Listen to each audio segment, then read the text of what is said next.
Dr. the Honorable Keith Rowley, Prime Minister of the Republic of Trinidad and Tobago, the Honorable Anthony Garcia, Minister of Education, the Honorable Rohan, Minister of Works and Transport, all other cabinet ministers and members of parliament and senators, members of the media, people of St. Augustine, Tunapuna and neighboring communities, members of our audience, viewers and listeners. Good evening and welcome to Conversations with the Prime Minister. I am Dr. Nian Gadsby-Dolly, Minister of Community Development, Culture and the Arts, and I will be your moderator for today's conversation. To our live audience and those tuning in to CTV, the C News Live Facebook, and various radio stations, welcome to Conversations with the Prime Minister. Tonight, we are at St. Augustine Secondary School for the third in a series of national conversations led by Prime Minister Dr. Keith Rowley to discuss issues of national importance to the citizens of Trinidad and Tobago. As our nation presses forward through challenging times, the government of Trinidad and Tobago wants to engage with you, the citizens, to share pertinent information on our country's development and hear your thoughts, your ideas, and your questions.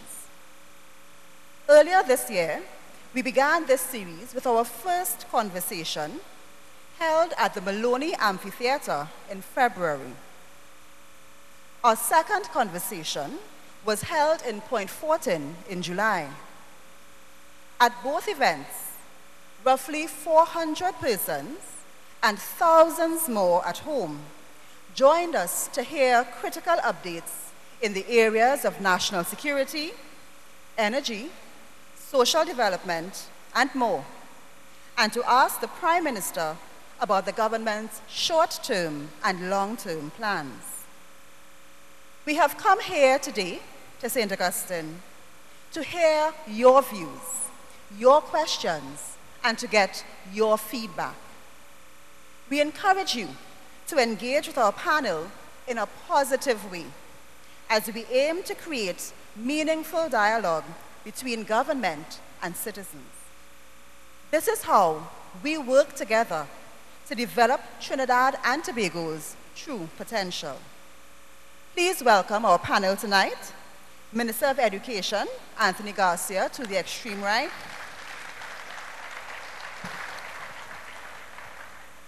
Minister of Works and Transport, Rohan, to the extreme left, your right, and of course, seated between them, someone who needs no introduction, Prime Minister of Trinidad and Tobago, Dr. Keith Rowley.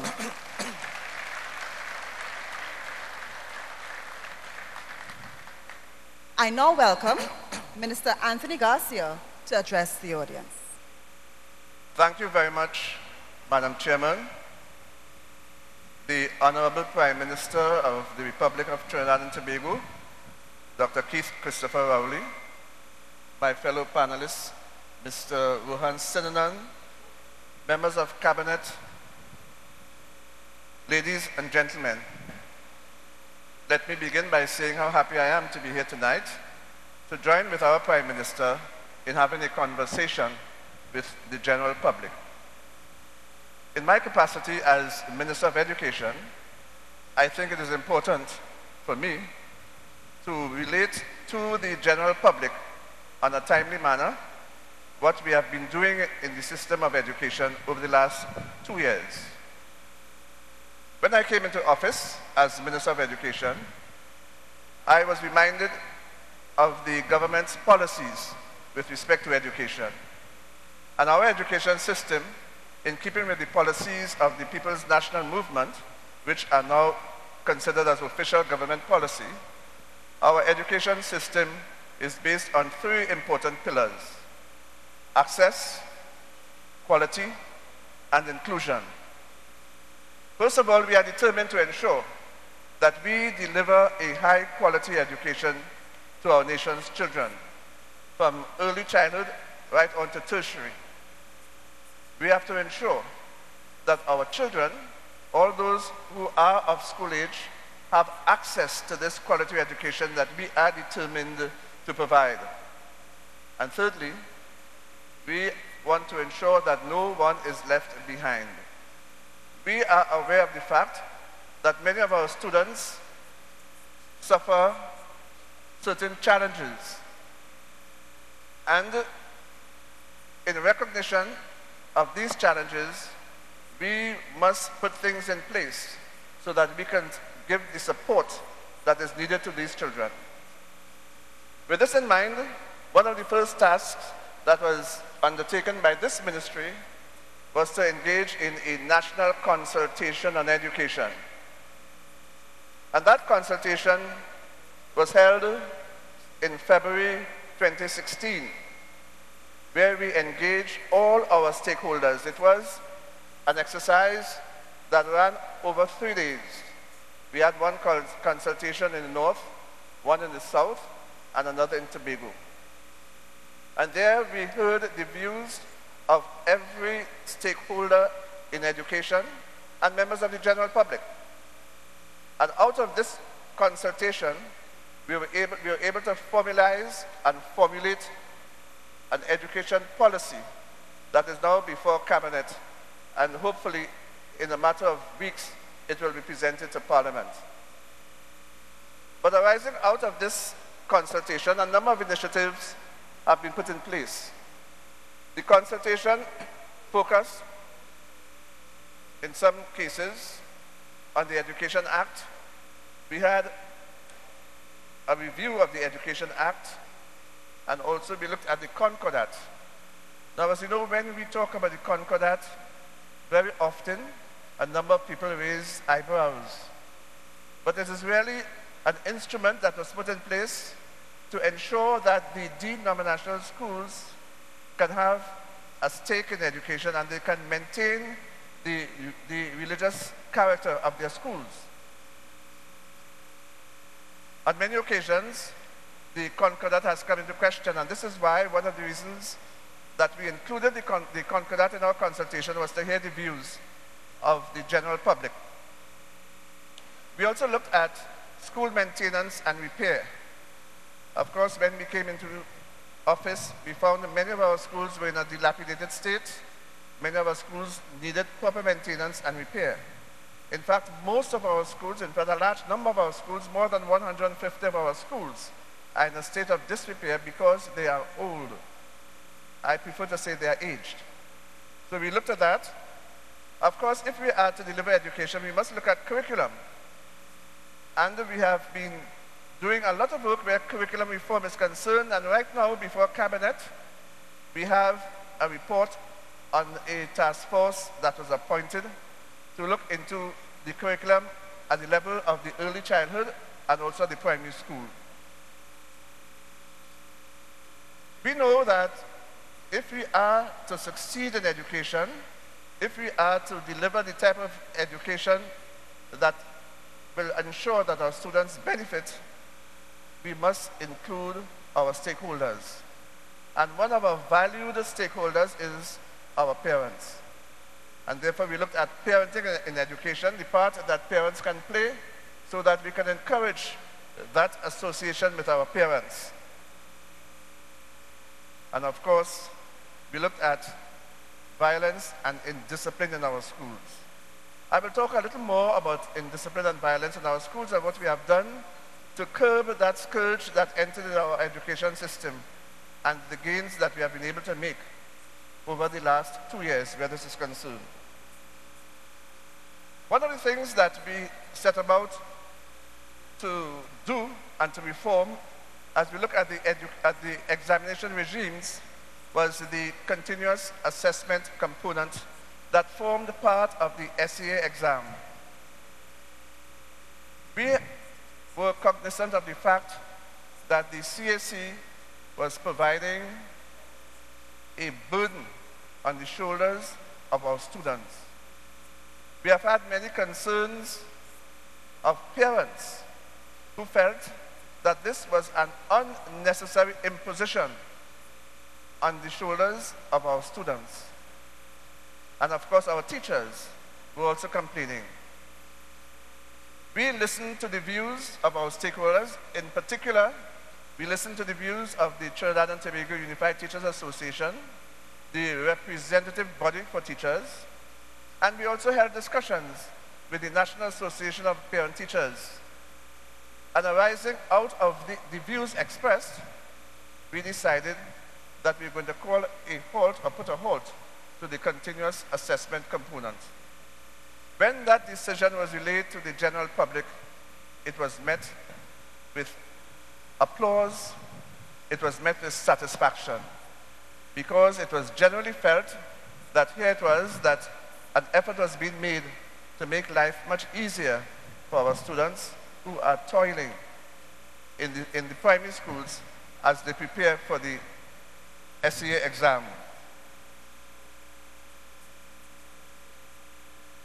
Towards this end, in our discussions, we looked at the SCA exam and what value that exam is being placed on the children, or what value our students are deriving from an exam as this. The SCA exam has been open to a lot of criticisms by a number of persons, but it is an exam that we found over the years to be necessary because it is a placement exam. And once you have a placement exam, then there will be that high level of competition. What we need to do, however, is to make the exam more student-friendly so that our children would not be required to have long hours of toil while they prepare for this exam. Recently, Cabinet took a decision that effective 2019, the date when children will be writing the essay exam will be moved from May, which is usually held during the first week of the third term, to March, which will be the last week of the second term. And this decision was taken after a lot of deliberation and consideration. It was felt that this exam, when it was held in May, posed some unnecessary burdens on the administration of the exam. The Caribbean Examination Council has the overall responsibility of administering this exam. And of course, you would know even this year we had some difficulties with respect to the exam itself.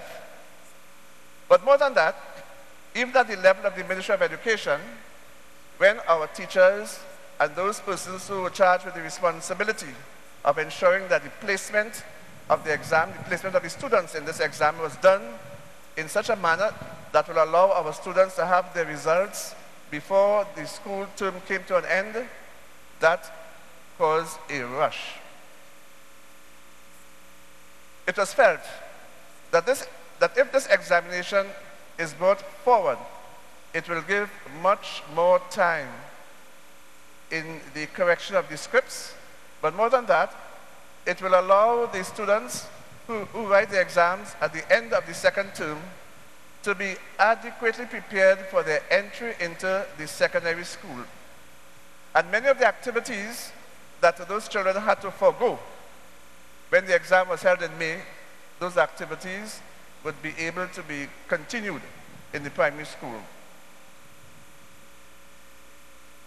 But while we talk about the essay exam, we recognize that there are some drawbacks to this exam.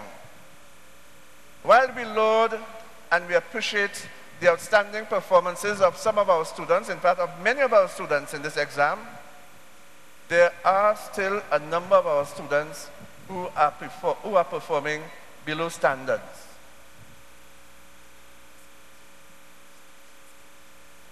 It has been shown that a large number of our students perform very well in the exam, but there are too many students who are scoring below 30%.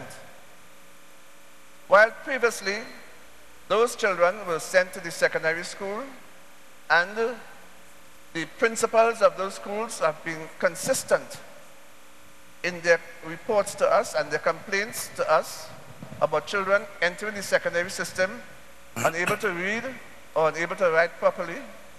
We thought that something must be done also to ensure that the students who score below 30% should be given an equal opportunity to improve themselves. We therefore embarked on two initiatives. One we refer to as the Form 1 initiative, where students, although they performed under 30%, but those whose age was above 13 years were allowed to proceed to the secondary school. But at the level of the secondary school, we decided to put things in place that will assist them as they move forward. The curriculum that they will be exposed to will be reformed. Teachers have undergone training to ensure that they can deal adequately with their students.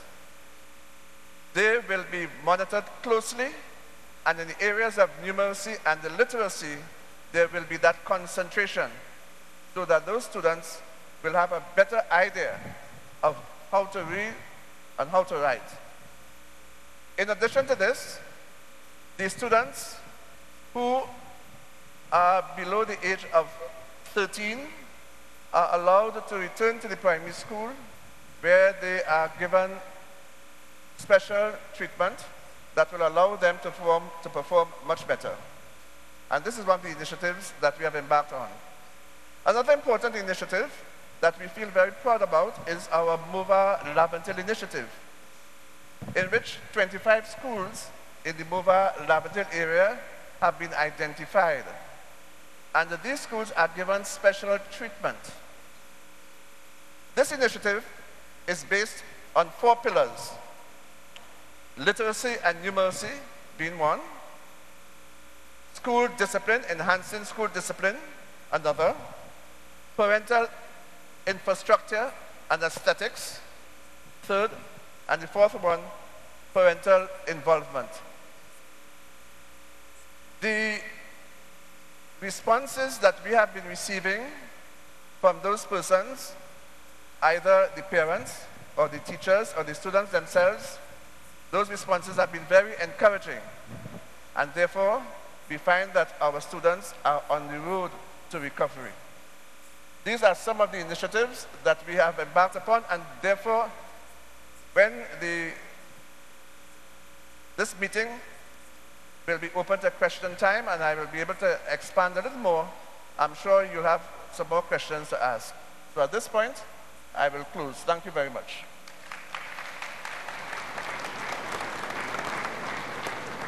Thank you very much, Minister Garcia, for that update. We move right along, and Minister Sinanan will now address the audience. Thank you. Thank you, Dr. Gatsby Dolly. Dr. the Honorable Keith Rowley, Prime Minister of the Republic of Trinidad and Tobago, Cabinet colleagues, Chairman of the various corporation, councillors, members of the community of Tunapuna, viewers and listeners on the national of the Trinidad and Tobago, ladies and gentlemen, good evening. Transportation and infrastructure has to be the bedrock for any developing society. If we are to develop this country where we would like to see it, the drivers must be the infrastructure for proper competitiveness and productivity. At the Ministry of Works and Transport, we have embarked on some major development programs which we feel will assist us in taking this country forward.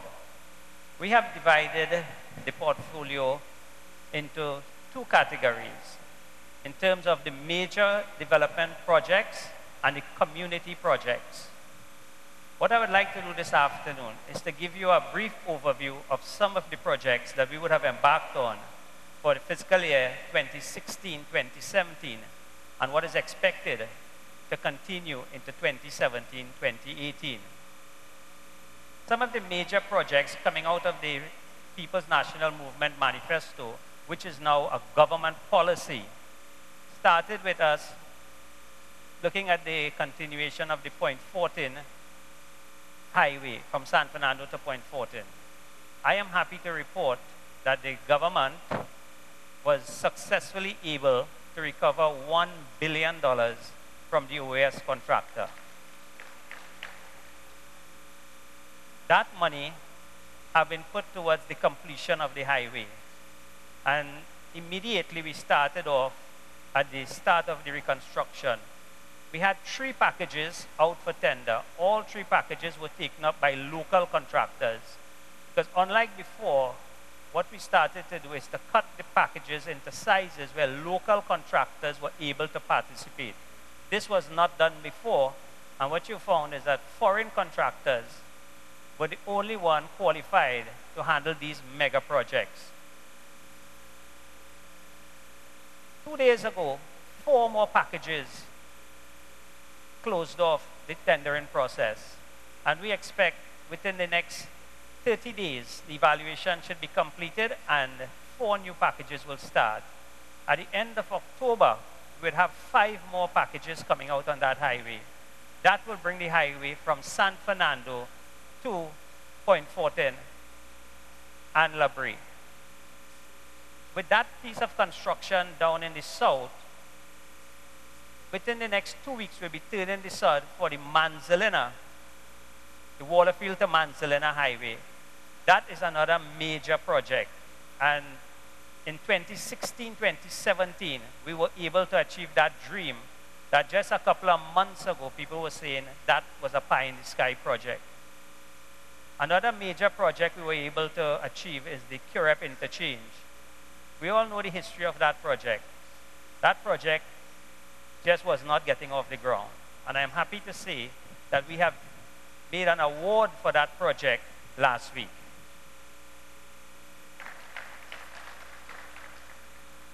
What is significant, however, is on that project, we were able to come in close to $150 million below the last tender price.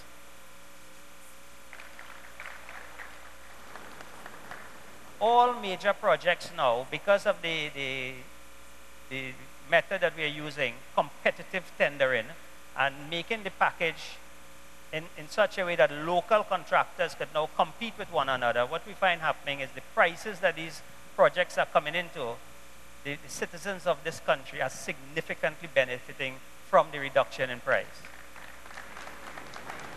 Another major project that I'm happy to announce that we would have accomplished in 2016, 2017 is the much talked about Maruga First Class Road.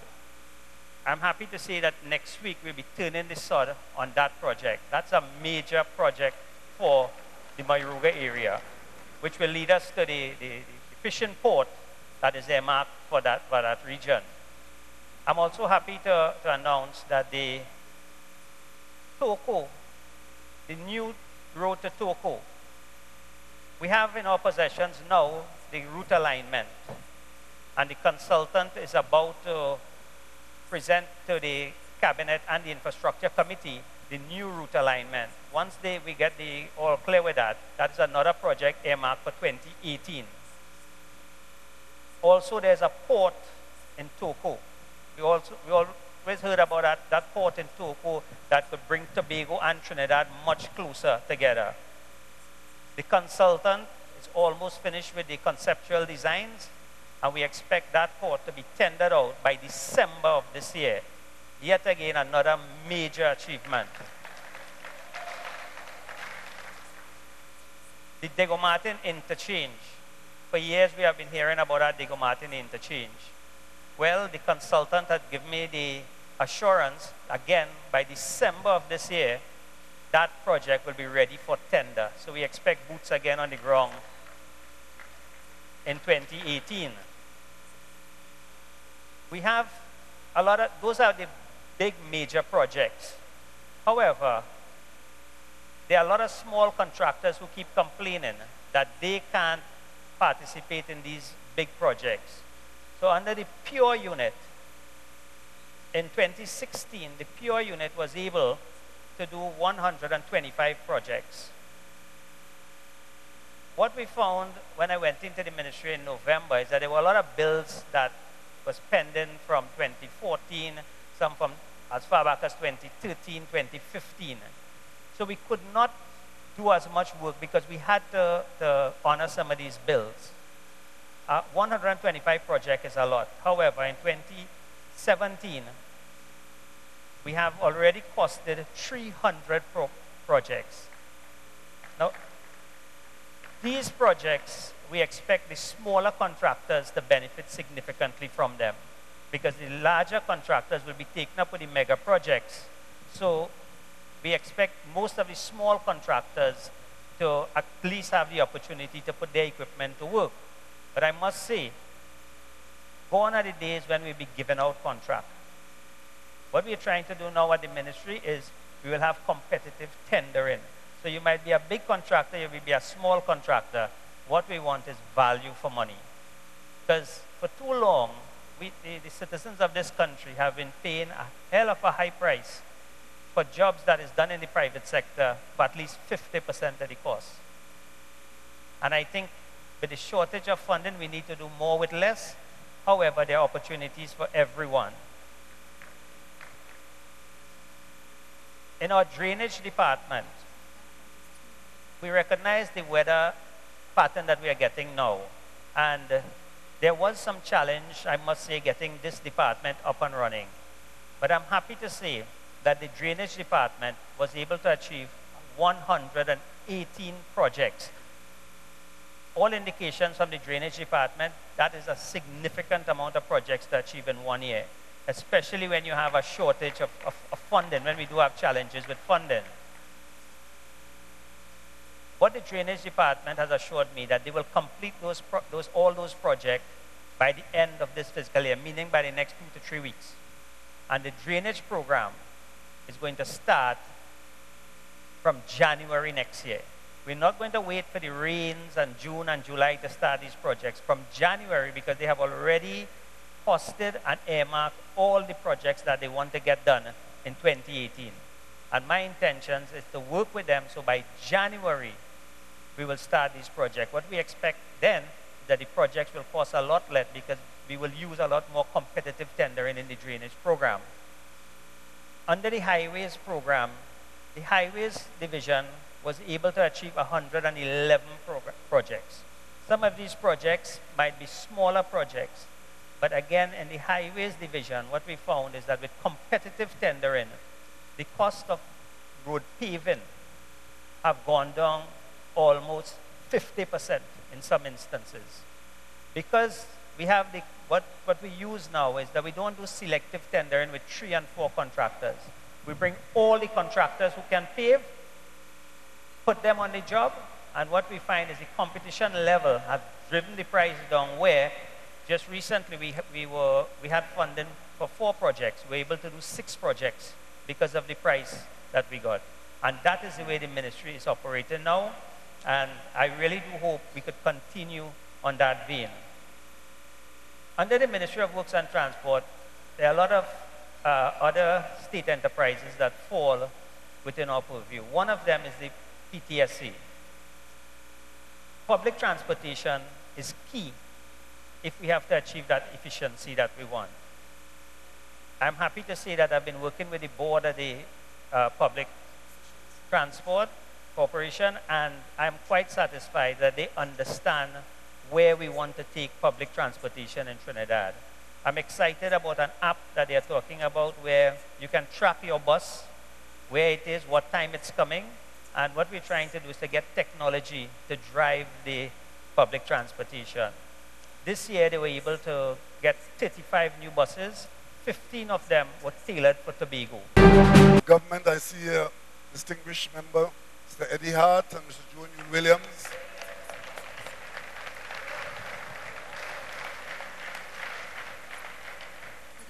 Chairman, councillors, generally, people of Trinidad and Tobago, a very good night to you all. I just recognize that it's only a few days away from the second anniversary of the day when you put this government in office. We had not celebrated the day.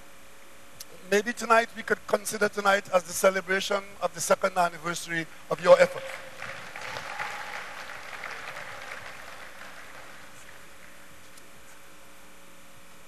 And permit me, ladies and gentlemen, to make a distinction.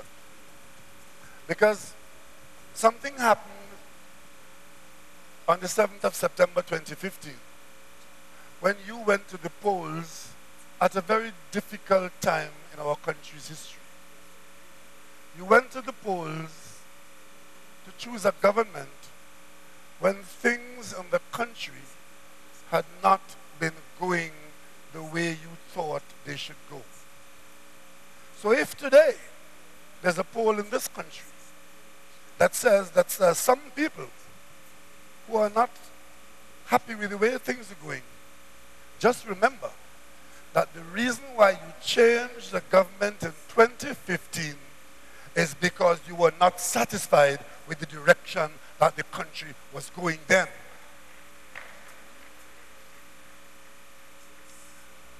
But what you did then, maybe you had not noticed. But let me tell you how I received the mandate that you gave me. You gave me a mandate to occupy the office of Prime Minister in this country because you chose a leader who would do what had to be done in a difficult situation to ensure that this country has the best opportunity to come out of that difficult situation.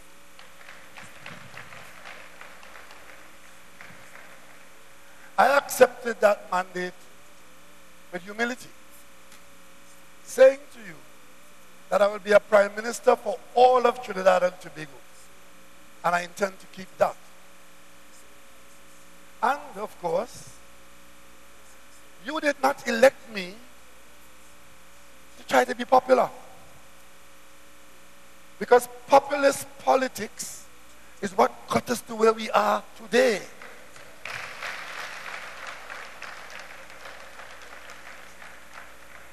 You did not elect me to try to make myself the most popular person in Trinidad and Tobago by saying, I'm going to give you this, I'm going to give you that, I'm going to give you this, I'm going to give you that. Because the circumstances were such that even if I wanted to do that, it is not there for me to give you this and give you that. Let's understand that up front. So even if I wanted to conduct public business in the Prime Minister's office like the last Prime Minister, the means and the wherewithal are not available for that kind of politics and that kind of leadership. But what the circumstances call for is a recognition that you require leadership to make some tough decisions in a very difficult period. And of course, it is human nature. Who gets popular by doling out unpleasant medicine? But the difficult decisions that we are making are being made to ensure that the period of difficulty would be temporary and that there would be a brighter future somewhere down the road in the not too distant future. And those difficult decisions are not. They are not, in some instances, without pain. But that pain is like medicine that is required to bring along healing as we go forward. And even as we are making some of these difficult decisions, we are not making all the difficult decisions that could be made. Because if we take the advice that we get from others who see our difficulty and tell us, add 2 and 2 and you must get 4, and that's the end of the story, they would have forgotten one of the main reasons why we were elected to office. And that is that you elected us to office, this government, under my leadership, to ensure that we do not forget that government is about people. And the decisions that we are taking, difficult as they may be, must always be concerned about the people who are impacted by those decisions. And I can tell you today, ladies and gentlemen, whatever the circumstances are in Trinidad and Tobago today, given the hand that we have been dealt, given our national circumstances, had we not been successful in doing what we have done for the last 2 years, this country would have been in a far worse situation, and your individual conditions would have been far worse. You know, today I met for the second time with the labor movement. Last time I met them, they opened up the discussion by talking to me about putting a demand on the table against the wage freeze.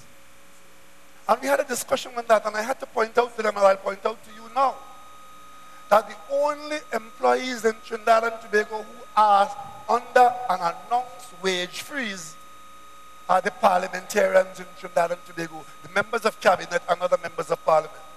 And the reason for that is that as Prime Minister, very early in the beginning of this government, I announced publicly that there will be no pay increase or upward adjustment of conditions of tenure for cabinet members and members of parliament until the economy of this country improves. That is the only group that is under a wage freeze.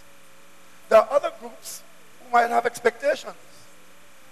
There's no wage freeze announced, but there are circumstantial conditions which, even if we want to be generous or overly generous, the circumstances don't permit it. And what we set out to do is to ensure that we try to keep some food on the table, keep people in jobs, and stretch the country's ability as far as possible to allow us to move our circumstance from a national budget of $63 billion, having lost $20 billion, as you know, by earlier discussions, to see how we can easily bring our expectation and our needs and our consumption down nearer to a level where our revenue is being pitched at the moment. That is what this government is dealing with. And those are not environments within which one wins a popularity contest. But I tell you something. Against this background of being told by Labour that we are engaging in mass layoffs, let me put the national community's mind to rest on this matter. Because one of the policies that the government has pursued is, as far as we are able to, is to maintain as many public sector jobs as possible. I could tell you, the government's payroll today is the #1 priority for the Minister of Finance, trying to make that payroll every month to ensure that those who have jobs don't lose them, and ensure that their families have something to go by. This is the size of the public service in Trinidad and Tobago. 89,000 people on the payroll. 89,000 people on the government's payroll in Trinidad and Tobago. Many of whom assume that your pay packet at the end of the month is guaranteed, because the government has made sure that we move heaven and earth, push around, adjust, borrow, and in some instances, delay, to ensure that people remain at the center of these adjustments that we are making. And what are we talking about? 39,000 civil servant members, of which, you add to that, another 13,000 from the protective services, police 7,000, prison 2,000, fire 2,000, 16,000 teachers, a total of 61,000 monthly paid staff.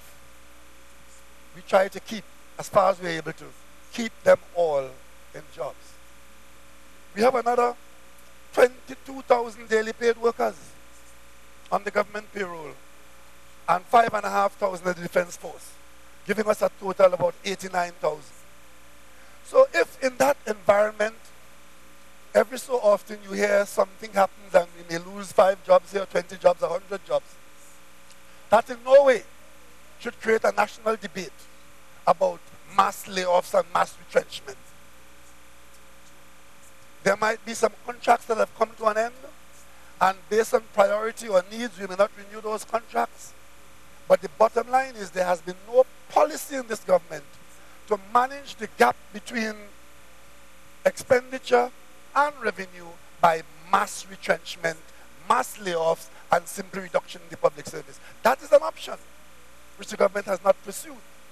As we have not pursued that evaluation option, because these are advice that we get from some quarters, but they all have their drawbacks. Because for every person that comes off the payroll and doesn't have a job is one cog in the wheel with respect to an economy being serviced by persons who spend what they earn. That is not to say that we are not to bring our expenditure down, because what has been happening so far as a responsible government, realizing that at least in the short to medium term, that our revenues are significantly constricted.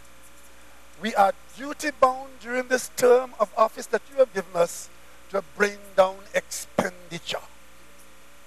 And all that we have done so far is to work on the expenditure side in restricting what we spend, while looking on the revenue side to see how we can grow the revenue. It is far more difficult to grow the revenue in a short space of time than it is to reduce the expenditure. But we have to do it with balance and compassion and a recognition that at the end of the day, it's all about people. And as we do that, we have put some priorities. We have kept the responsibility to ensure that projects that we met have finished, that we try and finish them. And those of you who went to the Brian Lara Stadium to see the cricket match last week, you would know that we would never have gone there for another 5 years or another 100 years had we done like the last government.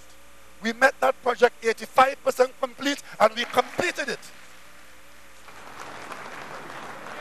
Today, we have a facility that we can put to use for the purpose for which it has been done. We have a hospital in Cuba that is completed now, and we are taking steps to have sometime in the not too distant future an integration of that hospital into the national health infrastructure pattern.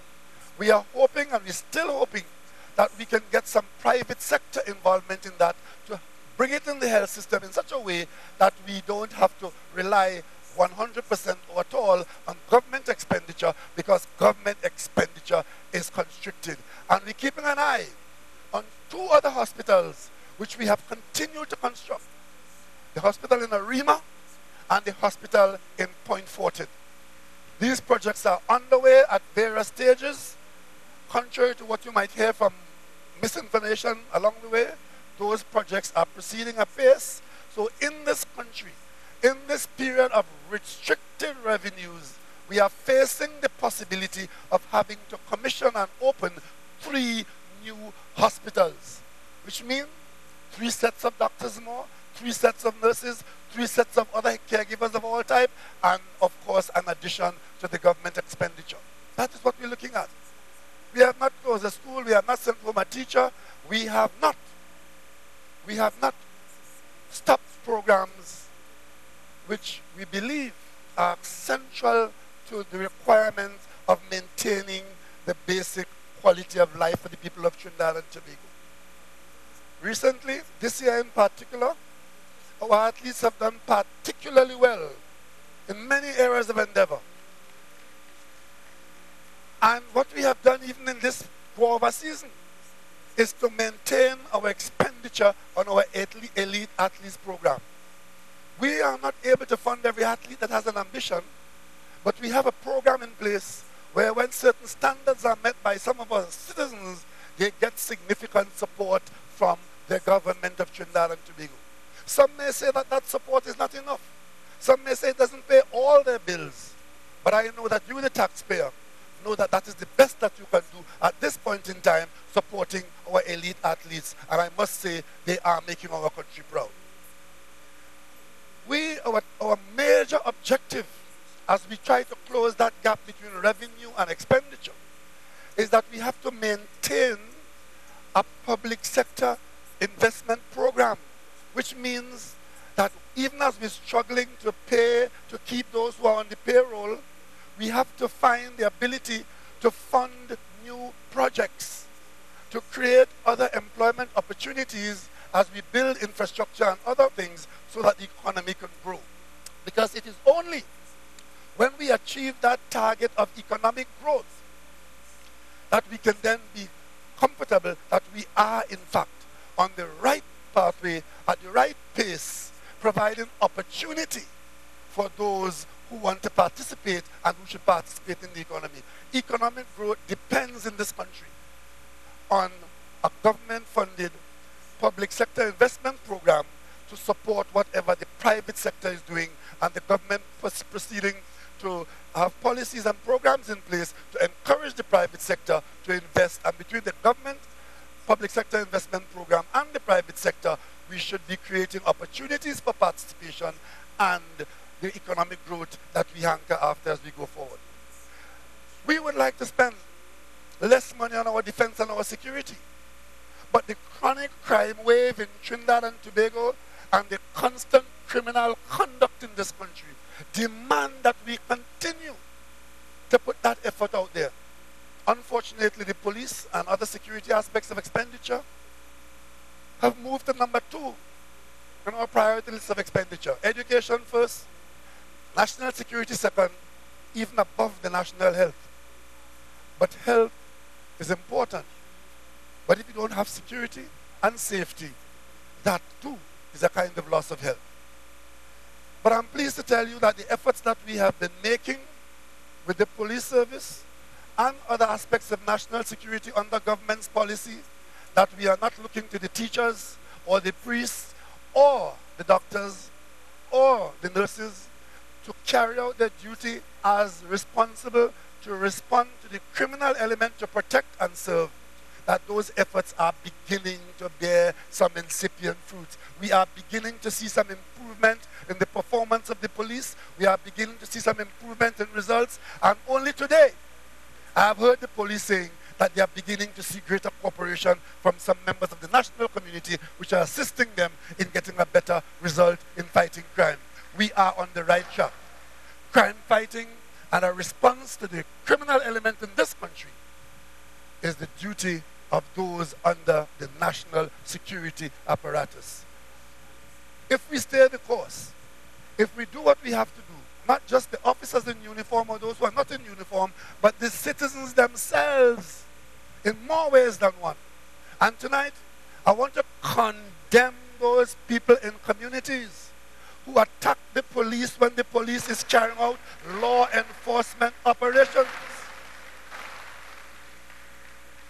And I want to say to them, if at the moment when you do that, you think that the police is your enemy, think again.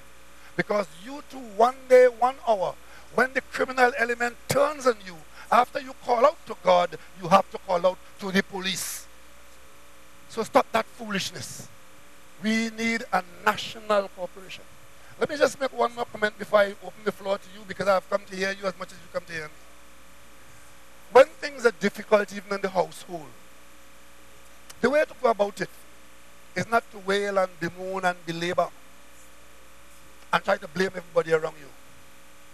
The same thing as a nation. We need to come together as a nation and to focus on our problems as a people, because the problems that we are facing are not PNM problems, UNC problems, or COP problems. They are the problems of Trinidad and Tobago. And it matters not who is in office.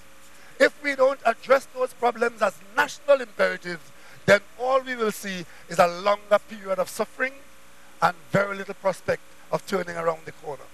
So whatever, wherever these matters occur, let us see them as national requirements which all of us are required to play a part, matters not how small.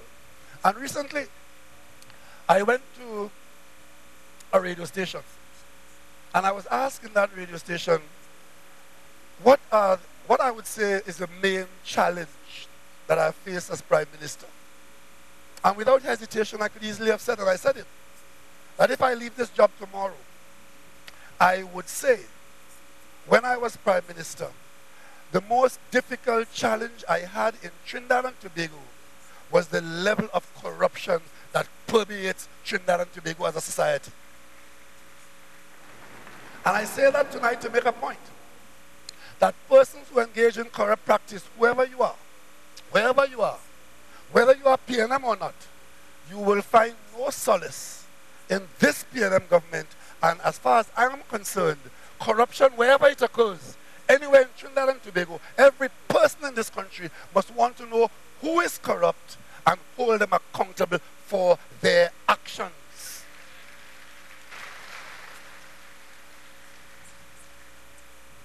So, that is as much as I want to say for the moment. I would like to have the floor open using the same format we used before, where you now can speak to us and we can respond to you for the next hour and 15 minutes. So thank you very much for coming out, and those of you listening at home, let's hear what you have to say to us and even what you have to say about us. Thank you, Prime Minister. At this time, the floor is officially open for questions from our audience. You would notice there are 2 mics located in the outermost aisles. Please approach your microphone if you have a question to ask and wait to be called upon. I will indicate, and then you will state your name and the general area in which you reside before making your contribution. All right, so before you ask a question, state your name, state the area in which you reside. We want to stress that the focus tonight is on contributions to the national conversation, and we urge you to make your contributions respectful and ensure that the issues you are stressing are presented in a concise manner so that we can have as many contributions as possible. We will allow every person to make 1 comment or ask 1 brief question and allow the other person to take the microphone to speak when they are called upon. If you would like to direct your question to a particular panelist, please indicate to whom you are directing the question before you ask the question. Just to note that we also invite our listeners and our viewers online to submit their recommendations and or questions via the C News Live Facebook page, the Ministry of Public Administration and Communications Facebook page, or the Office of the Prime Minister Facebook page. We do have the Citizen Facilitation Manager, of the OPM, who is located just outside the entrance of the hall, that can also take questions for further follow-up. So at this time, I'd like to invite the lady on my right to ask her first question. Hi, good night. My name is Natifa Mitchell. I am from Open Gardens, Piaco. One question I have to ask is disabled people. I find we are always treated less than what we're supposed to be treated, and I will give an example.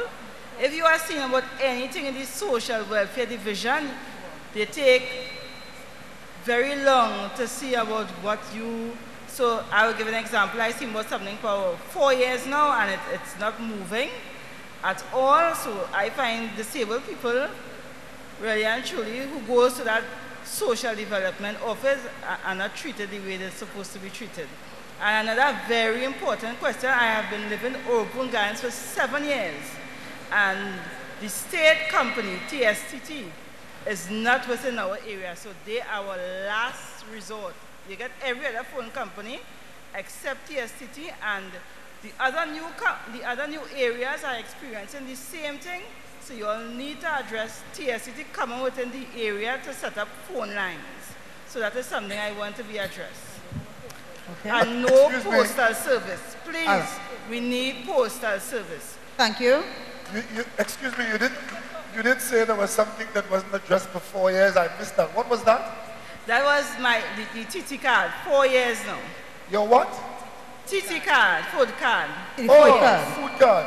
Yes, 4 years now. Okay.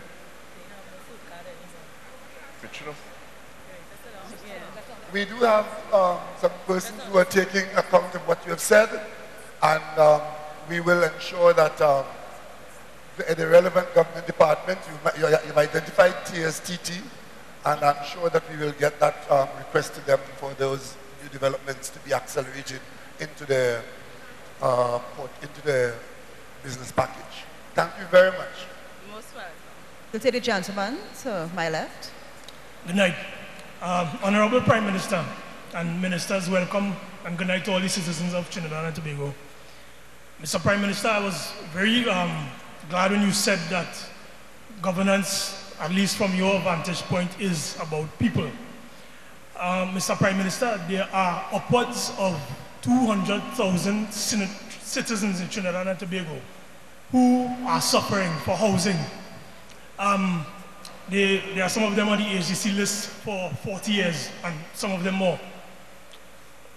Some people who have qualified when they were in their 20s, some of them have been crossed 60s now, where they can no longer accomplish the dream of owning a home. I would like to know what, in your capacity as the Prime Minister, and of course in your former capacity as a housing minister, having an intimate knowledge of the housing woes in this country, what are you planning to do, or what would you direct your Minister of Housing to look into when it comes to this lottery system that the government claims, or the HGC claims, it uses as a tool of allocation of these houses? Thank you very much. Well, the whole question of the availability of housing is one which we are trying to bring about some readjustment. You identified me as a former housing minister. When I went into the Ministry of Housing in 2003, there were a couple tens of thousands of applicants. In fact, I was told that the application list was 40,000. But by the time we cleaned it up, it was a bit less than that. Today, the HDC is reporting that there are 120,000 applicants for public sector housing. There is no way that the government could undertake to house that scale of people in any reasonable or any time frame at all, because the government's program cannot replace in totality the requirement for housing that exists in every family. When I was housing minister, we had one of the most aggressive housing programs in the country, and was able to fund it at that time. We were spending about $2 billion a year in housing, and we had just over 21,000 housing starts, and that was a very aggressive program. Today, we don't have that $2 billion, and if we are able to do 4,000 or 5,000 houses a year, that would be, within the current circumstances, a very good program. So you should understand how much our ability to satisfy that need of a completed house or apartment to those who have it. So what we have been doing is refocusing the HDC's ability to provide housing to those, mainly to those who need it most. The first thing we did was to lower the qualification level so that persons of higher income, like $45,000 a month and $30,000 a month, that those persons would seek to find their housing in the private sector. What that means is that whatever little money we have in the HDC, in the public sector program, would focus more on providing houses for persons with a lower income, giving them a better chance of getting a house. We also have brought back, recently, the cabinet approved, that we will go back to a program that worked very well for us in the past when we didn't have a lot of money, and that is the aided self-help program, where persons would be assisted to build their own homes with some assistance from the government. We do have a number of areas around the country where we have building lots, upon which the government cannot find the money to build houses, but the government can make those lots available to persons who can use their own means and start a housing effort within their family and house themselves. So we're going back to that. And more importantly, where we have had abandoned projects against the demand that you've mentioned, for example, in Valse, right in the middle of the East-West corridor, we had 408 apartments and houses there, which have been left abandoned for the entire period of the UNC's term. Yet, As we go now and we have started to complete those houses, we have committed a contract of $114 million to the contractor to return to the site to finish those houses. We are being accused of mamagaing people who are looking for houses in the housing program. We are finishing all the incomplete houses to make them available to persons who look to the HTC for housing. Whether it's in St. James, in Chaguanas, in Balsain, in Arima, in Point Fortin, wherever they are, part of the immediate priority is to complete that which we have embarked upon before. And we are still looking at the Ministry of Finance for ways and means to fund a continuation of housing for those persons who are least able to approach the private market. Thank you, Prime Minister. Just a reminder to state your name and the area you reside in before you ask your question. Hi, good night, everybody. I'm Michelle Leacock. I'm from Port of Spain North, St. Anne's West. Good night to the Honorable Randall Mitchell. A special good night to you and Mr. Stuart Young. Mr. Garcia, this question is for you. I have a son attending Tranquility Government Primary. Since 2015, we have a problem with the air conditions, right? This is the second week for the school term, and he has brought a note home stating that school is still over in 1:30 because the air condition has not fixed. Yeah, some had fixed and some didn't fix. The teachers are not coming out because it's uncomfortable to teach these children under that environment, right? And Woodbrook Government Secondary, I have been promised a 6th one since 4 years now, and no work has done on Woodbrook Government Secondary for the July-August vacation. Okay? Thank you very much. All right.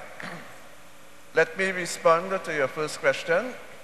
Relates to the Tranquility Government Primary School and the air-conditioned unit.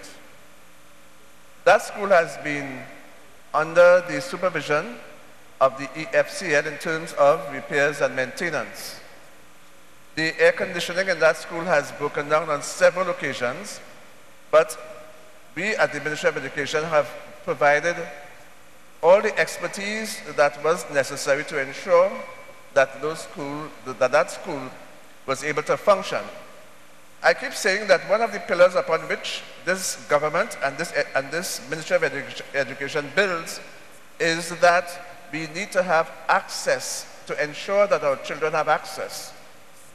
And even if it becomes a bit uncomfortable, where children have to be dismissed at 1:30, the important thing is that we are affording the students the opportunity of accessing an education. I want to give you the assurance that EFCL, in collaboration with the Ministry of Education, both agencies are working to solve that problem. In the meanwhile, it is important for us to ensure that the children have access to education. The other question with respect to Woodbrook Secondary and the 6th form block. That is a school that has been given a lot of attention, not only by the Ministry of Education, but by the parents. I've been meeting with the principal regularly, and the problem with that school is the fact that when we came into office, we found that the contractor had stopped work, and he had stopped work because he was not paid. When we came into office, we found that there were a number of schools that were in several stages of completion where the contractors had stopped work because they were not paid. That happened before we came into office. You rightly stated that for the past 4 years, that situation exists. It is therefore not solely the fault of this government, but I want to assure, as I have assured the school population when I spoke to them recently, that we will do everything so that that 6th form block, will be completed in a short space of time. Thank you, Minister Garcia. Let's take a question from the left. Good evening, Honorable Prime Minister, other ministers of government, residents of St. Augustine, and the wider public. My name is Avinash Maharaj. I reside at El Dorado, but I'm here representing the employees of the Agricultural Development Bank. I am an employee of the Agricultural Development Bank, but I'm also the chairman of the PSA ADB section for the employees of the bank. I want to inform you that we are subsisting on 2010 salaries and we are in 2017. It's unsustainable. We have suffered 7 years without an increase. I know that in this time of need, people are thinking, where's the money coming from? The money, I assure you, is not coming from the state. It's coming from coffers of the bank. We have been assured by the management of the bank. Our chairman, Mr. Rowley, is here in the audience. He can attest to this. They have been making this presentation to employees for the last 2 years. The money has been set aside by the bank to pay these increases, 14% increases to the employees, and yet we are being denied this.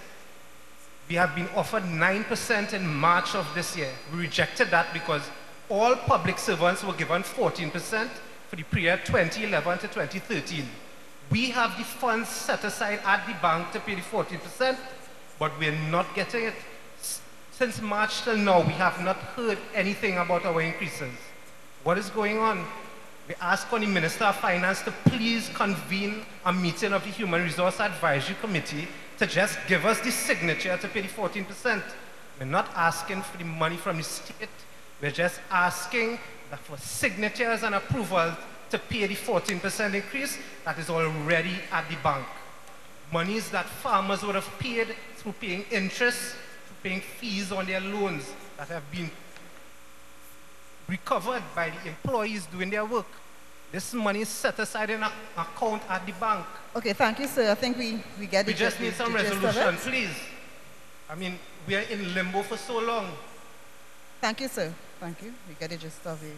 Oh, I understand your situation, and I will ask the Minister of Finance to look into it. If the money is there in the bank to do it, but please don't say it's not money from the state, it's the state bank. Okay?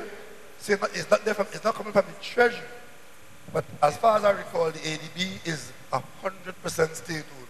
So whether the money is in the bank or it's coming from the treasury, it's state money. But if you are saying that there is money in the bank's operations to pay you, that's different. And I give you the assurance that the government will look into it in short order. Thank you very much for making the case. Thank you, Prime Minister. But as I said, we have been in limbo for a long time. You If we could get resolution by the case. the end of September, end of the financial year, we'd be very grateful. You're a very good advocate. You've made the case. Right? Thank you. To the gentleman to the left. Good evening, Prime Minister Rowley.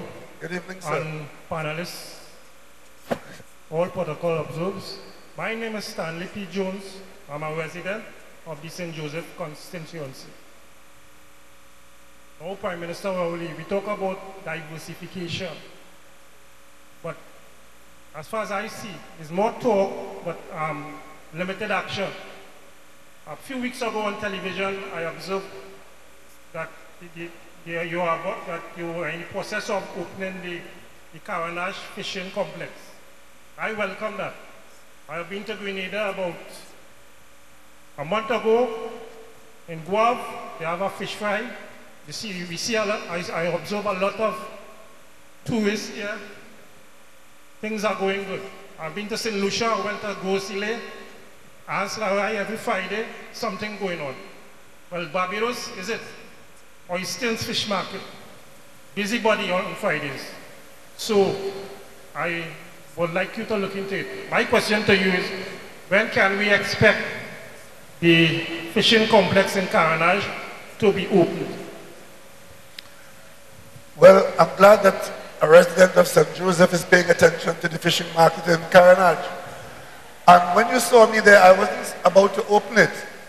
We have just restarted the construction because that project has been left incomplete and idle for the last 6 years. And what we have done, we've restarted the project.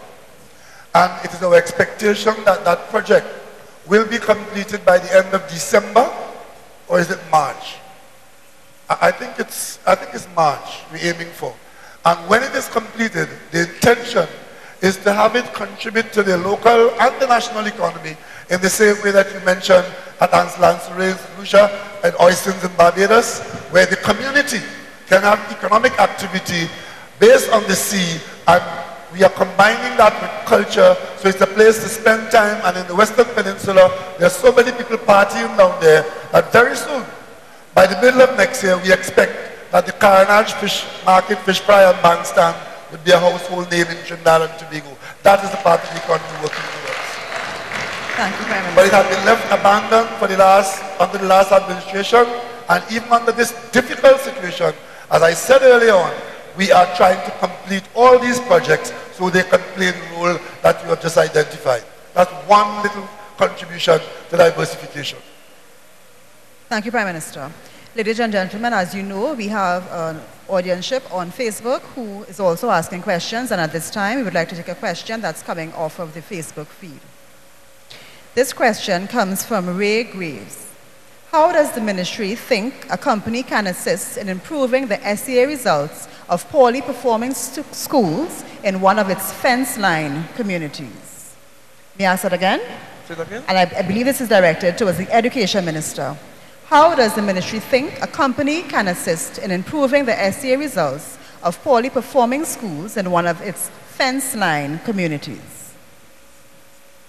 Well, first of all, I don't understand what is meant by the fence line communities. Near the ministry, near the school.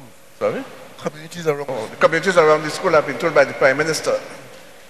I can tell you that at the Ministry of Education, we are doing everything that is possible to improve the performance of students in the SEA exam. I mentioned earlier that we have initiated what we refer to as the Form 1 initiative, and that is the students who have performed under 30% and are above the age of 13 years, they are sent to the secondary schools, and we have a special curriculum that will ensure that their numeracy and literary skills are enhanced, and that will allow them to proceed in the secondary school. In the primary school, those students who have scored below 30% but are below the age of 13, we will be putting in place certain measures in the primary school so that they will be better able to deal with the exams. And some of the measures that we have put in place would be ensuring that our teachers are adequately trained and monitored. We have in place what we call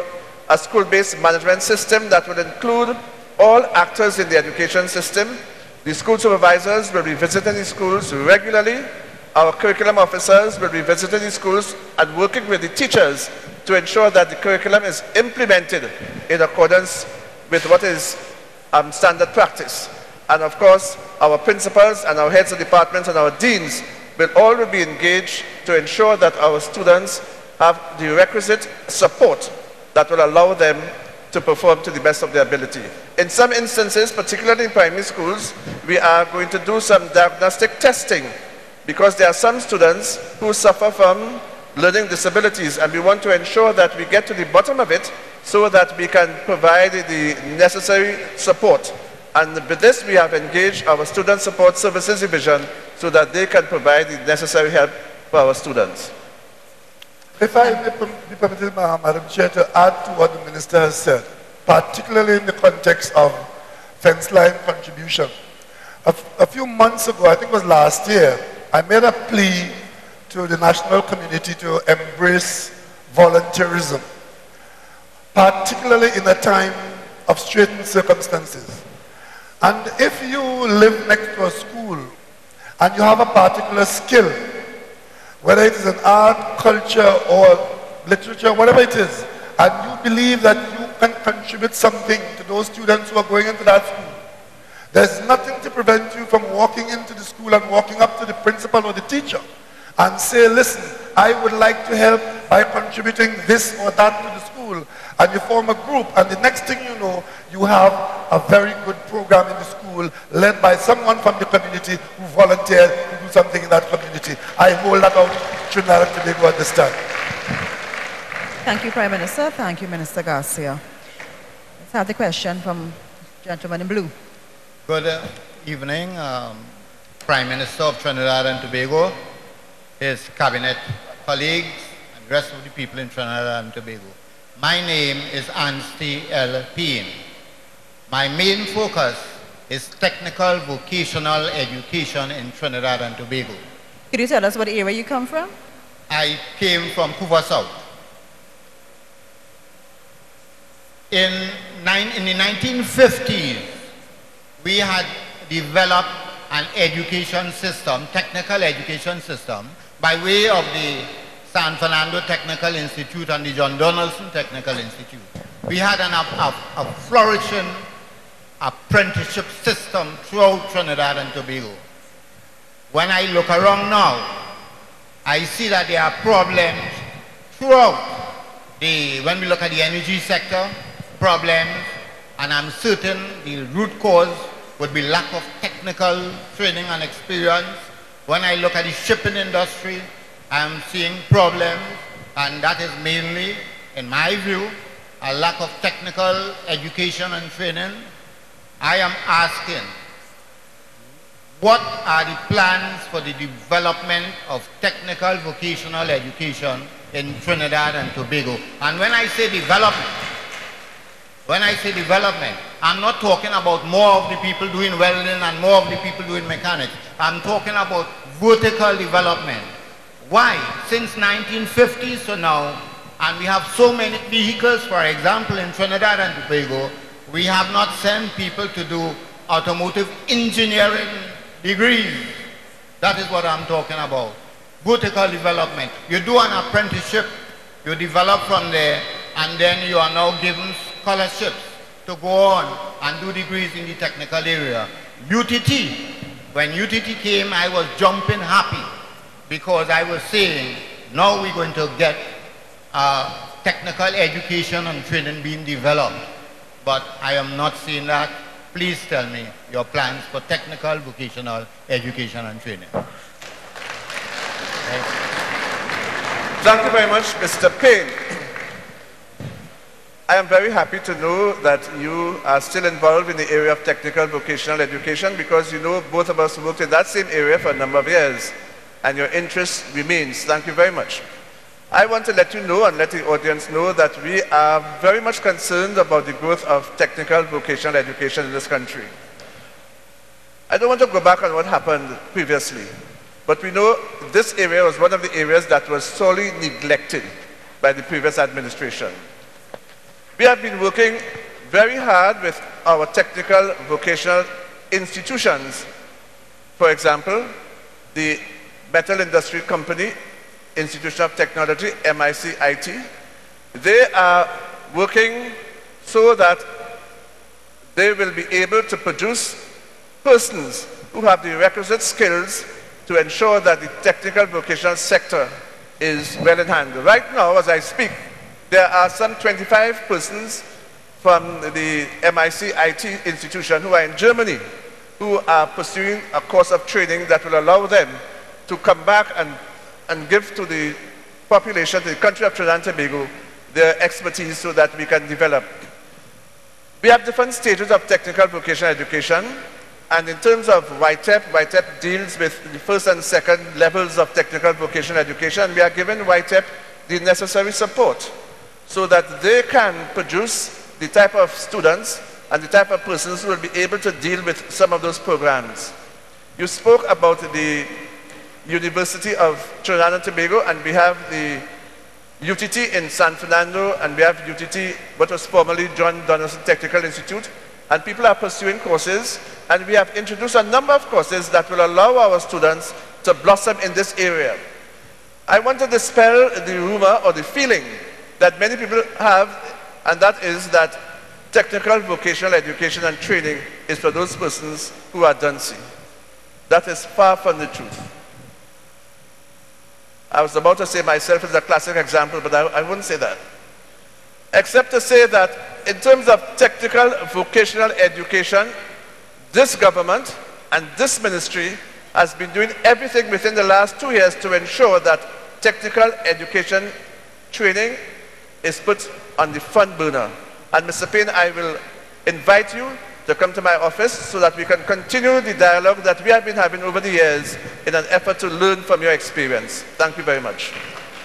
Minister, I think what the gentleman is saying, if I may speak for him, is that having a minister who has a background and such eminent record in technical vocational education, they expect a bit more from you in this area as minister. Is that reasonable? That is reasonable, very reasonable. We have a minister with tech background, and we say no more for the evening. Carpentry.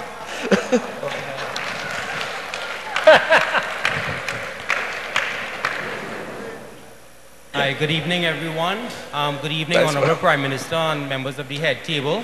I want to express my thanks for all the efforts the government is making to improve our lives. There are just one or two things I wanted to touch on very quickly. The first has to do with my concern about the economic sustainability of our economy. For the last couple of years, we keep getting deficit budgets, and I know that the gap is being filled with tapping into the Heritage and Stabilization Fund as well as borrowing. I'm very concerned about how that is affecting our long-term macroeconomic viability. The other quick point, it seems that there is an uncontrolled migration into Trinidad and Tobago. I am very much for our commitments in terms of refugees and so on, but definitely not when it comes to economic migrants. We will have long-term crime and so on implications for that. And finally, with respect to disaster preparedness, we seem to have over decades a lot of squatting going on in Trinidad. It's something that bothers me. I'm an environmental science teacher, and I'm very concerned that with respect to the seismic hazards, the meteorological hazards, what are we doing? So maybe the Minister of Works and your good self, Mr. Prime Minister, can shed some light in trying to minimize that potential danger that we are facing. At the end of your question, could you just give us your name and what area you're coming from? Oh, I'm sorry. Sochan Laltu, I am from Aruka. Thank you. Let me try to address the first part of your question with respect to the economy and the borrowings to maintain our lifestyle. The problem that we're dealing with now is not something that we can reasonably fix overnight here without significant dislocation. What has happened is that when we were experiencing a period of good times, let's say 2007, 2008, 2009, 2010, that period, the basis of that prosperity had looked long term. When we were getting a good revenue flow in after we became a gas exporter, we were all of the view, including the international community in the business in which we were engaged, hydrocarbons, that gas had a future at a certain level. And we pitched our expenditure based on a potential earning going forward. And suddenly, that picture changed when the prospect of that earning virtually disappeared overnight. In 2008, it was the year of the highest revenue earning for the government of Trinidad and Tobago. We had a decent volume of gas going out, and we also had bumper prices for gas, and we had basically secure markets for gas. Those three conditions changed almost overnight. One, we found ourselves very quickly in a shortage of gas and gas supply. Two, the price collapsed from $10 or $12 per unit to less than $3 per unit. And thirdly, a market which was secure for us, or appeared to be secure, we suddenly find that the people who were selling gas to, they are now out in the world competing with us, selling gas in markets that we could be possibly take. So those three conditions wipe out for us this prospect of a high revenue earning going into our medium term. And instead of becoming richer based on our resources, we have now to turn around and try to throttle back our expenditure, our expectation, and our consumption to a level of revenue which is much lower. And that is what, unfortunately, is the lot of this government today. What we have been doing so far is to try to make the adjustment in such a way that we don't collapse the economy and destroy the society. And to do that, it means that we have been borrowing some money, but we can't, as you pointed out, just keep borrowing to fund our lifestyle. Think of it in your household. if you have lost your job or you've suffered a significant reduction in your pay, you cannot then continue to live the way you were living. You might have to go to the cinema a little less. You may have to eat one banana less. You may have to buy one new pants less. And you may have to focus on the children rather than your own wants. You have to prioritize. Same thing as a country.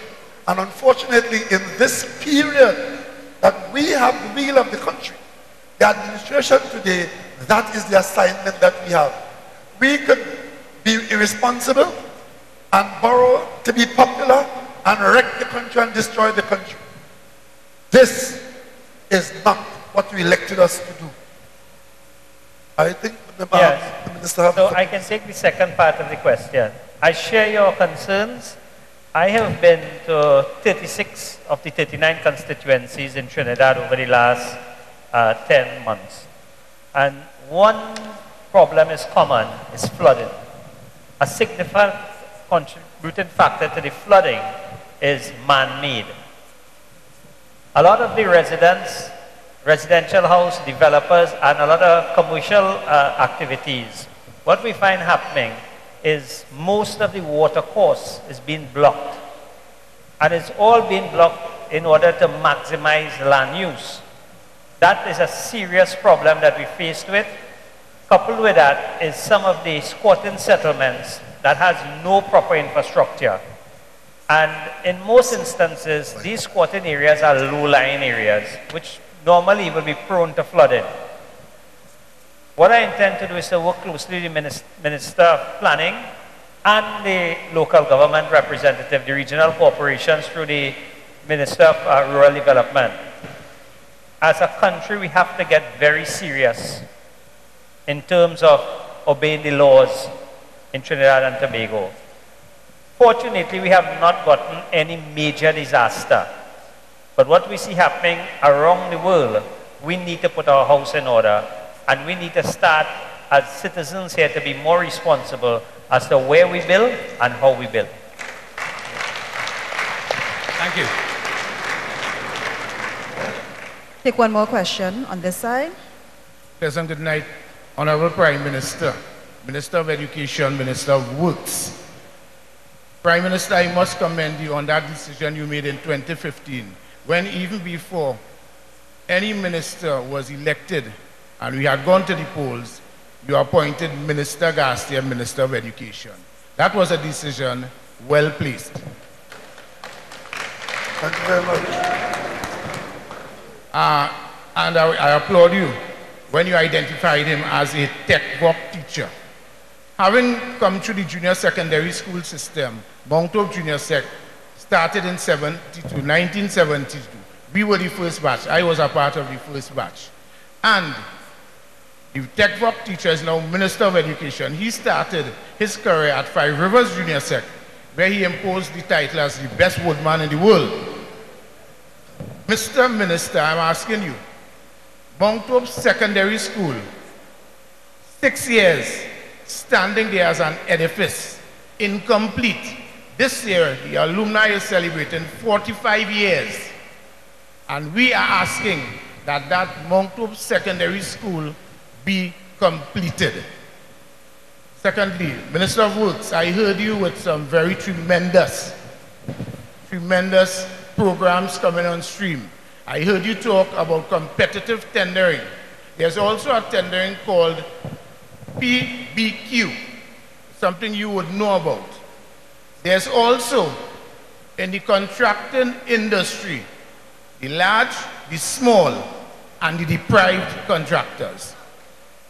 I would like very much that you consider not only large and small, but the deprived contractors. I'm sure many are here tonight. Because what the competitive tendering does, while it brings some yield, it also puts in place large contractors who have subsidiary companies going into tender, 4 and 5 of them coming out of one industry, tendering on one project. So it's himself on to himself. Thank you, sir. I would like you to visit that situation. Okay, let me respond to that. clearly that has been a practice in the past and is something that we're paying close attention to. What we have asked is that a lot of these smaller contractors to please get registered. I have had a lot of contractors come in to me and say, well, you know, we're not getting jobs, you're not getting jobs, but they're not even registered. They're not registered in the proper organizations where the Ministry of Works and Transport, where I can speak for, we normally use NIPDEC and NITCO. And what I ask the contractors to do is to go to these organizations and register. What we are trying to do is that when we have community projects, to try to get community contractors and give them the first option. What we definitely will be doing, we will not allow the bigger contractors to go for the smaller jobs. And it is easy to find out who are the players behind the contractors. And we are doing work on that. So what you'll find is that we will be doing investigation on contractors when we see the names coming up. And we recognize, look, this is just a part of a bigger entity. They should not be competing with the smaller ones. But having said that, I just want to reiterate, what we're looking for is value for money. Thank you, Minister Sinanan. Yes, I want to respond to that gentleman who started off his discourse by praising me and ended by criticizing me. I want to give you the assurance that the Mount Hope Secondary School is on the front burner for attention. I know that those schools have been left unattended for some time now, and again, as I said before, we came and we met a situation where a number of our schools were left unattended simply because the contractors had stopped work. But what had happened is that under the previous administration, there was this pasha of school building without ensuring that the required funds are available. So they just went willy-nilly and they constructed schools without the financial support. More than that, there was that high level of corruption that was associated with the school building program.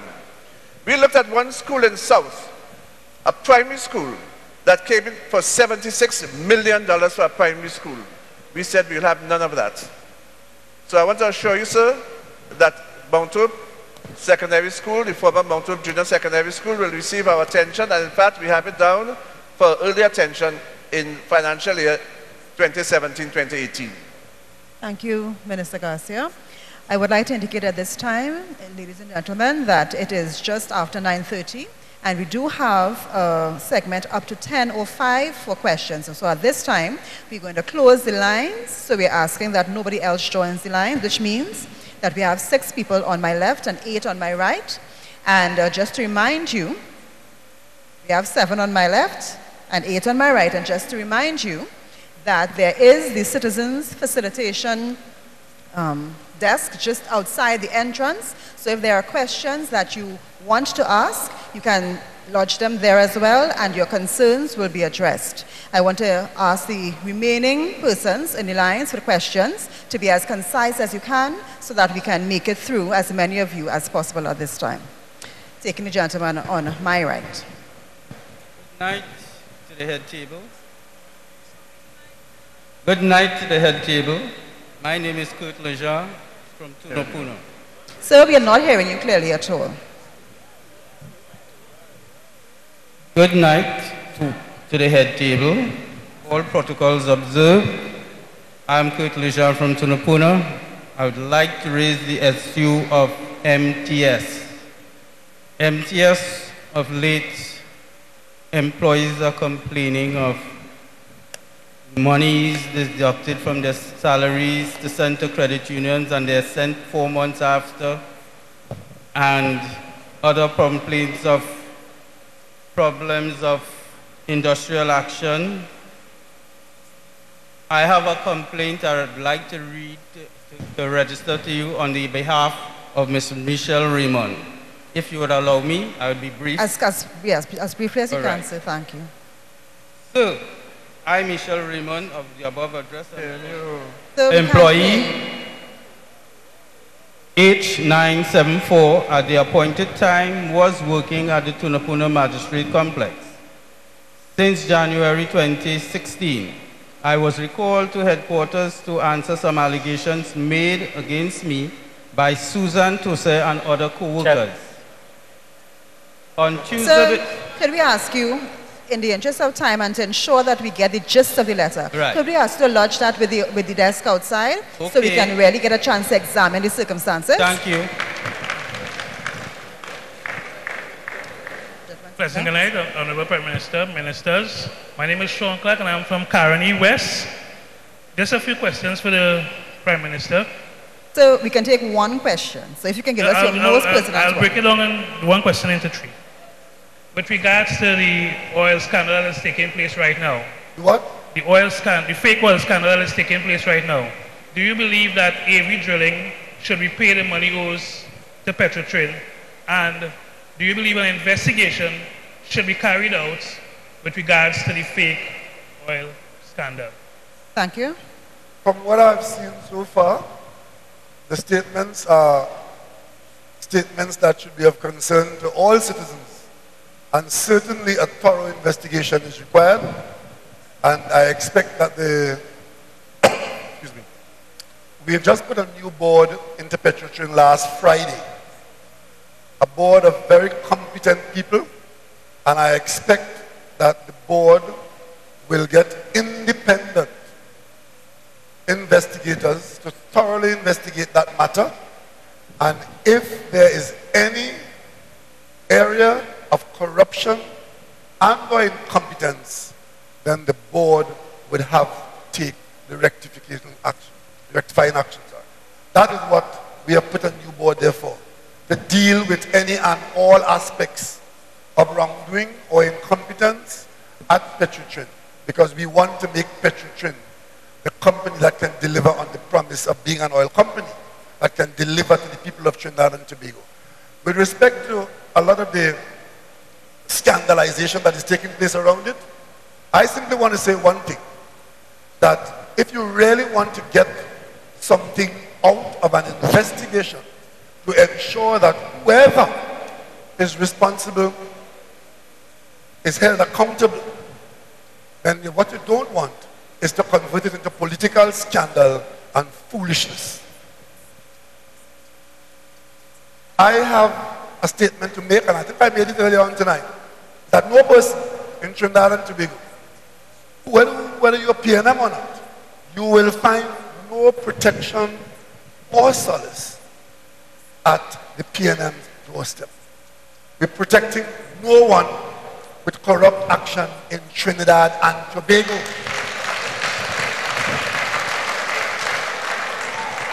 Whether you are friend or foe, we provide protection for no one. But having said that, we expect that proper processes will apply to ensure that we get to those, any and all persons who have made Trinidad and Tobago the infamous place that it is supposed to be in some people's view, where corruption is a way of life. We have to have proper processes. This particular matter that you mentioned, we are awaiting the outcome of proper investigations and confirmations.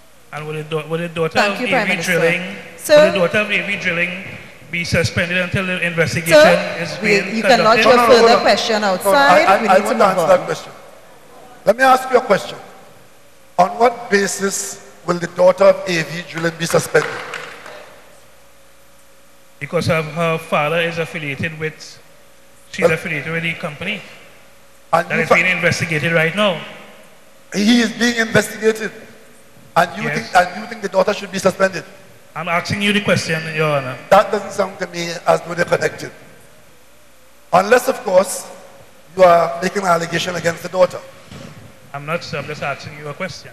Well, I have said I do not find that that is a reasonable conclusion to come to. Thank you, Your Honor. Thank you, Prime Minister. Got the question from this side. A pleasant good evening. My name is Nikolai Edwards, and I reside at St. John's Road. Right. Now, my question is to your government. How important is giving the youth of this country the agency required in the determination of their future and development and the country at large? Now, having continuous interaction with youth across this country has led me to the supported view that not enough is being done by the Ministry of Sport and Youth Affairs to support young people in terms of adding to national development and youth development in general. We've lost out on many opportunities in recent months, hosting opportunities, and I want to say that I personally think that the youth portfolio should be given to the Ministry of Education so that the bureaucracy will not be as much in terms of engaging young people. Also, Mr. Prime Minister, I would like to humbly request that you meet with youth leaders across this country, including myself, so that we can abreast you of what exactly is youth development and how adding value to young people's life would more or less involve the entire country being developed in the way that we want to. Thank you. Well, I think having closed on that last sentence of yours, I don't think anybody can argue with that. Adding value to young people's lives. It is the raising of the young people that guarantees the future of the country. And I would like to look at it a little differently from your perspective. I wouldn't say that nothing is being done or not enough is being done. I would say that a lot is being done. But of course, there are limits to what we can do. And we are doing a fair amount, and there is room for more given the resources, and we want to ensure that the resources that we are putting out for young people are having the desired results. As a matter of fact, and again, I wouldn't agree with you that we have lost out on many opportunities for young people. On the contrary, I think we have gained a number of opportunities. Only last 2 months ago, the minister traveled to China and got opportunities for young people in China that will be for the first time. We can enter some Chinese programs there to put us on the world stage in certain kinds of activities. In terms of performance in sport and in education and in culture, our young people are doing quite well in many areas, but there is room for further expansion and further improvement. And just Thank you, Prime Minister. The second part that was asked, would you be willing to entertain such a meeting with the youth leaders? Because I do think that it is very important. I would be very happy to consider your invitation as soon as I receive it, sir. Thank you, sir. At this time, we have a question from our Facebook audience. And this is coming from Shay Roberts. Is crime correlated to the economic downturn? How do we, as a people, get the assistance from the government to reduce this consistent upsurge? Well, as chairman of the National Security Council, I think that question is for me. There is some relationship between some people's involvement with crime and their social and economic circumstances. But one cannot say that crime is related to economic downturn. Because if that was so, when we have a period of prosperity, we ought to see a dramatic reduction in crime.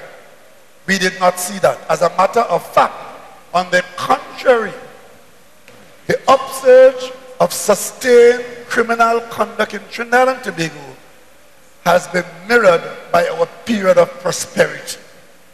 So one cannot say that crime is an outcome of the downturn. It's like saying that poverty causes crime. Yes, in some people's way of life, it does. But there are very many people, I think the majority of people who experience poverty do not automatically turn into criminals. And with respect to assistance that you can get from the government, there are a number of programs which, not the least of which are programs aimed at strengthening the family, programs aimed at creating opportunities for the dispossessed, and those programs have the potential to steer one away from selecting crime as a way of life to make ends meet. In fact, only yesterday I saw a very simple program in one of our communities, a program of parenting. It was in the papers, a number of persons, I think males and female, took part in a program led by one of our ministries focusing on the simple matter of parenting. And I thought to myself, if we could do more of this and save even one child from going the wrong way, then we're on the right track. Thank you, Prime Minister. Let's see the gentleman to the left. Pleasant good morning. Taylor, sorry. all due respect to the head table and to the audience, love and great consideration. Dr. Rowley, are you aware that the only entity with authority to take life in the country ought to be the state, and that ought not to be surrendered to criminals? Are you aware? Thank you, sir. No, I'm not finished. I came here to speak, and I find that gross contempt to treat the people in this country. Please continue. You all supposed to put one of these podium here for us to talk to you. The doctor called for talk, but I came to speak. I have some documents here I would like to ask. Doctor, I have a thing here, a book here. All remember clause section 34. Is this turned to witch hunt now? No, but that is not what I want to talk to you about. I want to speak to you about crime. When the police hold a person and put him in the jail, all his rights is supposed to be suspended. He has no rights again, you know. He has to prove that he's innocent. If he cannot prove he's innocent, he's guilty. Your duty is to see that these people who is paid to, are you aware that all those who are paid to do a job that they are not doing the job becomes a thief? Are you aware of that, sir? You ought to know that. The prison turkeys and them calling on you all for help. All you are helping them at all. You are aware of that, sir? What are you all doing about that? Are you aware that Trinidad acquired independence through legal, civilized and educational means without bloodshed? How could someone stop in a quiet in America and say Trinidad have more terrorists than the 7 states in Afghanistan? How could they say that? And you all said nothing to defend us? Nothing to defend us. Do you know that Trump and them, what them doing? Them could come down and blow down oil well and say the terrorists do it and come kill innocent people here. You all supposed to defend us. Our welfare and security is not taken care of by you all. And I wouldn't go no further, but I come here to ask a set of question because Paris Al-Rawi tell us that I think 1 million thing is jamming this thing. What are you doing about that? I think Sir, we're going to answer your questions. Thank you. Your quota. But let me just respond to 2 points that you made. One, I don't think that you are right when you say that once a person is arrested, they have no rights. Citizens in Trinidad and Tobago have rights even in the prison. So let's stop that idea. Secondly, it is not correct to say that we have been accused of having more criminals, more terrorists than Afghanistan, and we said nothing. On the contrary, we very vigorously defended Trinidad and Tobago's position in quarters where such statements have been made. We have no control over what other people say about us. What we have control over is what we do here in Trinidad and Tobago to ensure that whatever negatives they say about us cannot be confirmed as true. And when we were accused by an American expert of having more terrorists, we took issue publicly and internationally on that. Because we suffer as a small country from people making statements about us. I mean, we have not had, thank God and knock wood, the kinds of terrorist interventions that took place in Belgium, in Spain, in France. But of course, nobody issues travel advisories about those countries. But we are subjected to one every Monday morning because people feel less safe if they come to our place and they feel more safe if they are in Barcelona or if they are in Paris. It's a fact of life. But we just have to hold our ground, demand our respect, and earn it by having self-respect as a nation. So I know you would have liked to have read all the books, but I like your spirit. But just remember that there are rights which apply even in situations where persons have been condemned to death. Thank you, Prime Minister. The gentleman in the green. Good evening, everyone. I'm Jonathan St. Louis Nahus, and I'm the president of the University of the West Indies St. Augustine Guild of Students. Congratulations, sir. Thank you. So the GATE program has helped to create a competent and skilled workforce, but many of the students who graduate still find that they face a hard time getting employment. So we have a hard time finding employment after graduating, despite using our country's resources to educate ourselves. So one of the most critical areas that we see this happening in is medical sciences students and agriculture students. So what are our plans for addressing the high level of unemployment and underemployment in tertiary level graduates? And what can we do to encourage entrepreneurship? Well, all of that is tied up with the quest for economic growth. If the economy is growing and requiring skills of a wide range, then persons who have prepared themselves to provide those skills will more easily get jobs. Where you have an economic downturn, one of the consequences of that is that that economic growth is not there and that the opportunities for participation are reduced. But in the case you mentioned, people in the medical field, this is a matter that came to my attention recently as to why we are having so many doctors saying that they're unemployed, but you go to the hospital and they tell you that we are short of so many doctors. What I found out was that there are doctors and doctors. There are different levels of professional requirements. And the positions in the medical supply and the public service are not available to everybody who graduated last week or last month or last year. But also, many of those doctors don't even consider opening a practice on their own as they can in a community which needs the doctor. The unavailability of jobs sometimes simply means unavailability of government jobs. As a matter of fact, I had a mother who complained to me recently about her daughter not being employed, a doctor. And the reason was that she couldn't get the public sector. When I inquired into the matter, what I found out was that some doctors were actually saying they're not working outside of Port of Spain. Some of them saying they're not working outside the East-West corridor. And some doctors have been saying they're not working in areas where they believe that they are criminals. So they were laying down terms and conditions for their employment that I found quite strange. Long ago, when I grew up, there were doctors in the rural communities with their own offices coming out to the people and building up a practice. And later on, they become substantial doctors at the national level. That is not happening today. We have to make a distinction between jobs and government jobs. And the other point you made was? Well, actually, while we're on the subject of medical science students, I want to encourage you to take a visit to the Mount Hope facilities where med-sci students study. It's really in a deplorable condition. I think they are under the supervision of the NCRHA. And I would encourage you to... Are you saying here that medical conditions are in deplorable state? Correct. The environment that the students have to study in. And I think that's very discouraging. And I think that attitude could be carried into their careers later on. So I think it needs to be addressed from now. If you could pay some attention to that, I would really appreciate it. Well, I certainly will raise it at the appropriate quarter. I'm surprised to hear that because, as you quite correctly said, if the area of training is of that nature, it might become the area of practice or the kind of practice. We don't want that at all. So I will raise it in the appropriate quarter. Thank you. Thanks for taking part. Thank you, Prime Minister. Let's take a question from the lady in the left. A pleasant good evening to Honorable Prime Minister, members of Cabinet, as well as the public.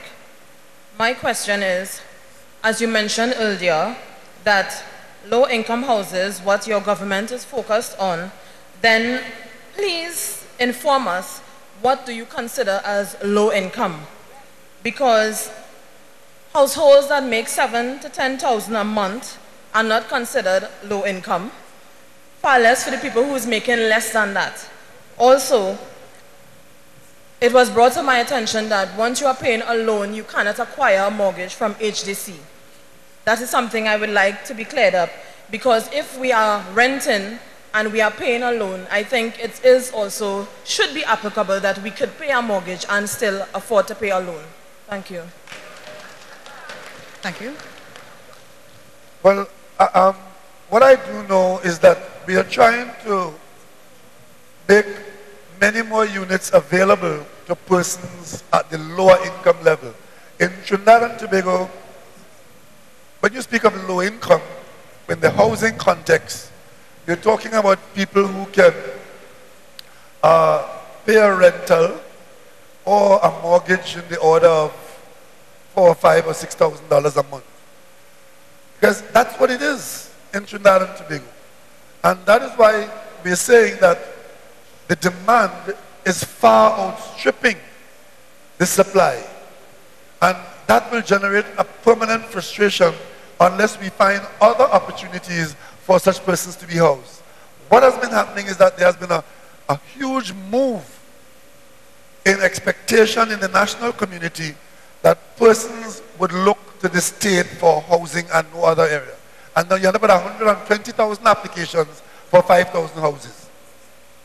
So we have to try and expand the availability, and right now we are currently considering how we can encourage the private sector, once again, to get involved in the provision of housing for the national demand. Thank you, Prime Minister. Let me say at this point that it is just about 9:55, and at 10:05, the last question will be asked. So if there are any remaining members in the line who would not have been able to ask their questions, again, we refer you to the Citizen Facilitation Unit that is located just outside the door, and they'll be able to take your comments or your questions if you do not get a chance to ask them at this point in time. And so we implore to be as concise as possible. Honorable Prime Minister and Ministers, my name is Deborah Maharaj Newling, and I'm from Port of Spain. However, I have operated a private secondary and tertiary school here in Currep/St. Augustine for 20 years. I'm here to talk about volunteerism as well as to deal with the issue of bringing down Germans to help us. I'm pleased to announce to everyone, to you, that we have put Trinidad and Tobago on the international map. We are now accredited by the British Accreditation Council, and as a result, it means that we have been internationally recognized for the quality of tuition that we have given our students. I'm also proud to say that all of our tertiary students are employed, and so therefore they are employment ready. As a result, I would like to say to the Minister of Education that we would like to help in any way that we can with respect to consultancy of what is happening in the nation's schools, both secondary and tertiary. And just something on the schools, private students who have a special need cannot right now access any clinical psychologist to do a proper report for them. They have to pay upward of $6,000 to get that. And if it is the school supervision can assist private students at all, we'd really appreciate that.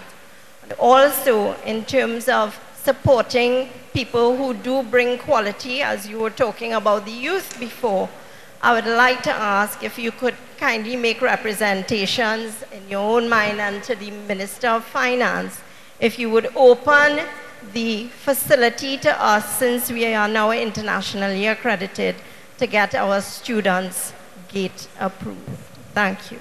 Thank you for your contribution. What was the name of the agency again? The name of the institution is the Professional Institute of Marketing and Business Studies Limited.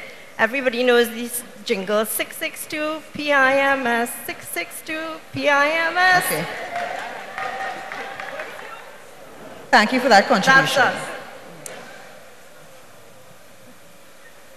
All right, I am very happy to hear of your achievements, and I'm open to meeting with you. Just drop me a line and we'll arrange to have a meeting with you. Thank you. Thank you, Minister Garcia. Can we quickly take the question from the left?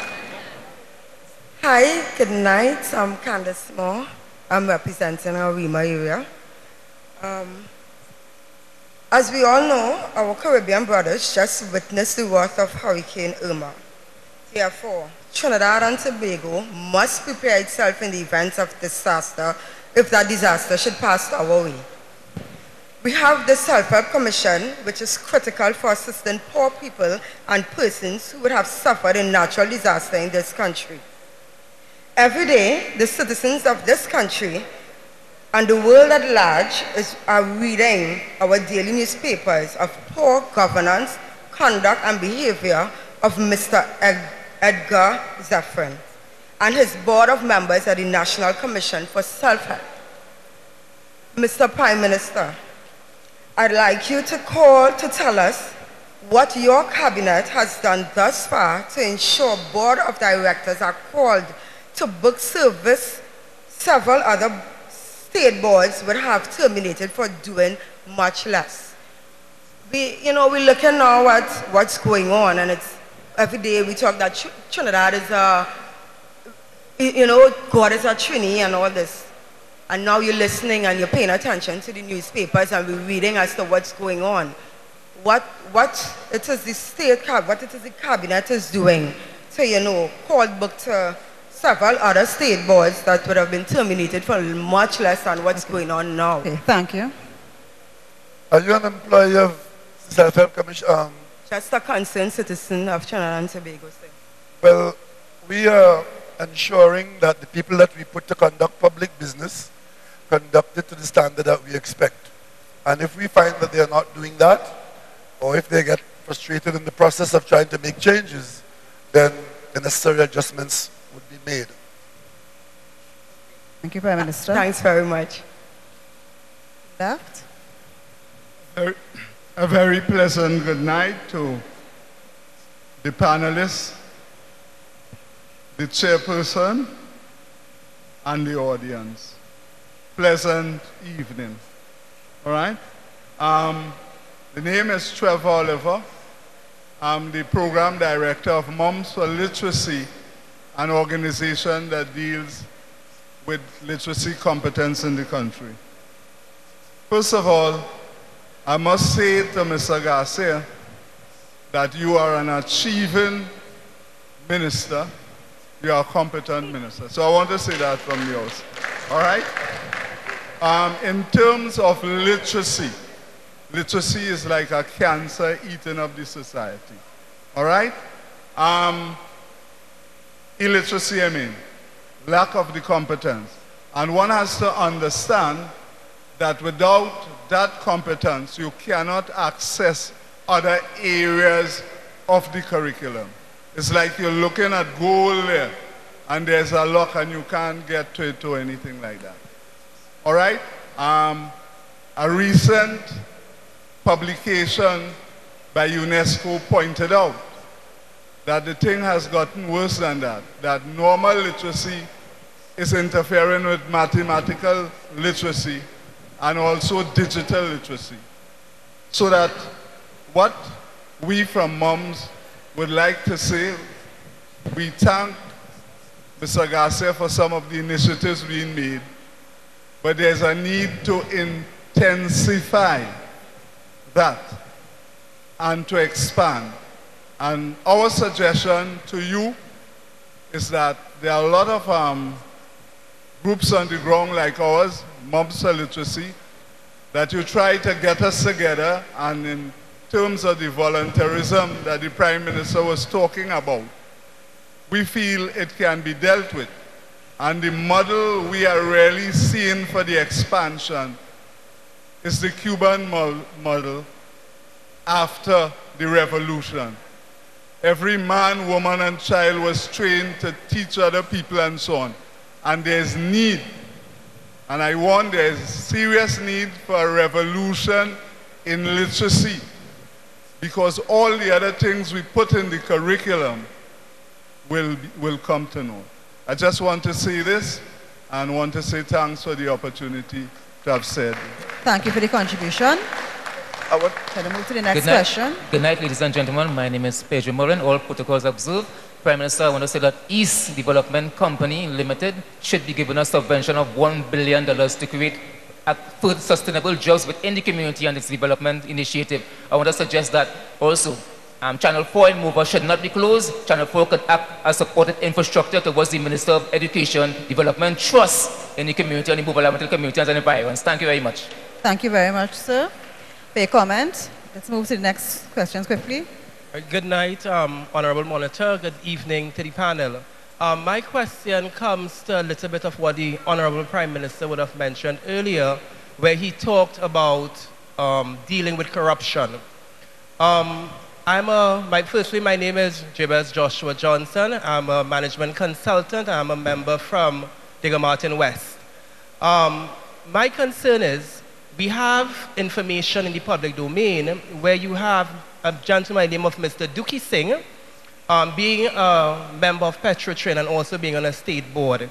He was found to be incompetent, to be negligible, and I'm asking the Honorable Prime Minister if he would follow through with his statement and remove him from the state board of the asphalt company. Also, too, I would like to know what is being done to the state land development project concerning agriculture and the dairy industry. Those are my questions. I await your feedback, sir. Just before the Prime Minister answers, let me just indicate that I'm very sorry, but we are out of time for questions, and that would have been our last question. We are very sorry, and we remind that there's a Citizens Facilitation Unit just outside the door. We are sorry. We do not have more time after the Prime Minister answers this question. Thank you, moderator. We cut the broadcast, right? Well, the broadcast would have ended, but I think since we have two people there, there's no harm in, let me hear what they have to say. Those in the left. Let me answer your question, please, sir. Yes, sir. The name you just mentioned, Mr. Dookie Singh. Yes, sir. You've read about it, I've read about it. He's working for Petrotrin. There are allegations made, there are investigations taking place, and expect from this government good governance. Thank you, sir. Okay? Expect no less. And concerning agriculture. Thank you, Prime Minister. Okay. Could you lodge your All other right, no question problem. outside? Thank you. And I want to thank the Prime Minister for his facilitation of the last couple of people in the line. Please. A pleasant good afternoon. My name is Crystal from the Malik community. My question is directed to the Prime Minister. Would you trust somebody you don't know? Or would you confide in somebody you don't trust? And when you put these... Would I trust somebody who is what? Would you trust somebody you don't know? Or would you confide in somebody you don't trust? And when you put these two questions in context to the Trinidad and Tobago Police Service, we have officers patrolling communities. But if I don't know you, how would I trust you to confide in you to bring forward information? We have the criminal elements within the area in the minority. Right? We have the police service who could identify and name all the community leaders. But yet still we have the law-abiding citizen in the minority. So why don't we take a different approach and try to familiarize ourselves with the majority of law-abiding citizens? Why we don't start from the ground and start to develop to build a relationship in order to win the fight against crime? Thank you for that question. The basis behind policing of any community starts with trust. And the reason why police officers wear a uniform, which you can't wear, which I can't wear without breaking the law, is because that uniform is supposed to engender trust and a bond between the people who are policed and those who wear it. So whoever is in that uniform, the understanding of policing is that you ought to be able to trust that person. In many situations, you go to a foreign country where somewhere, I'm sure you might have been, and they will tell you, if you get into difficulty, look for a police officer and speak to that person. It wouldn't be somebody you know, but it would be a uniform that you ought to be able to trust. And that is why misbehavior in the police service on the part of any person, which results in a loss of trust, is as detrimental to us as the criminal who points the gun at you. And that is why when police officers abuse their office, they should be held more accountable than the average citizen, because the uniform says to the citizen, trust me. Without that, the system of policing will continue to flounder. And it is unfortunate, but we have to admit in Trinidad and Tobago that we have too many instances of activities and actions which would have resulted in the population losing the confidence that they used to engender in the police service. We are trying to rebuild that. That is the job of the Commissioner of Police, of the police inspector, the sergeant, right down to the constable, to ensure that that bond and that trust not broken. There's no other alternative that can give us the level of policing, safety and security that we want to have as a people. But you really want to be in a situation to be able to trust somebody you don't know. Because when you send your child to school to be taught by a teacher, I don't know that you know exactly who's going to teach your child. But what you do know is that you ought to be able to trust that teacher, whether he's a male or female, or whatever gender they might choose to call themselves. That person ought to be able to be trusted. Because when you take that valuable possession called your child and put that child in a school place and you go away, it's all about trust. And when you enter a taxi, or even a PH for that matter, to take you home to where you live, you don't know who's driving the vehicle. You ought to be able to trust. So there's so much riding on trust. Thank you, Prime Minister. Good night. My name is Kevin Cohen and I am from St. Joseph area. All protocols observed. My question is the Minister of Education, Mr. Garcia. You stressed on the SEA performance in terms of underperformance of the SEA students. While they are underperforming, we know that socioeconomic backgrounds have a significant effect in terms of their performance, has been linked. Conversely, however, increased physical activity has also been shown to improve the performance of persons who are academically striving for some form of education. What are you doing currently to probably increase the amount of physical activity that's being done within the primary school level, secondary school level, and tertiary level? Because the data implies that it helps with motivation, helps with mental concentration, regulating stress. So I'd like to know what is your plans concerning that. Thank you, sir.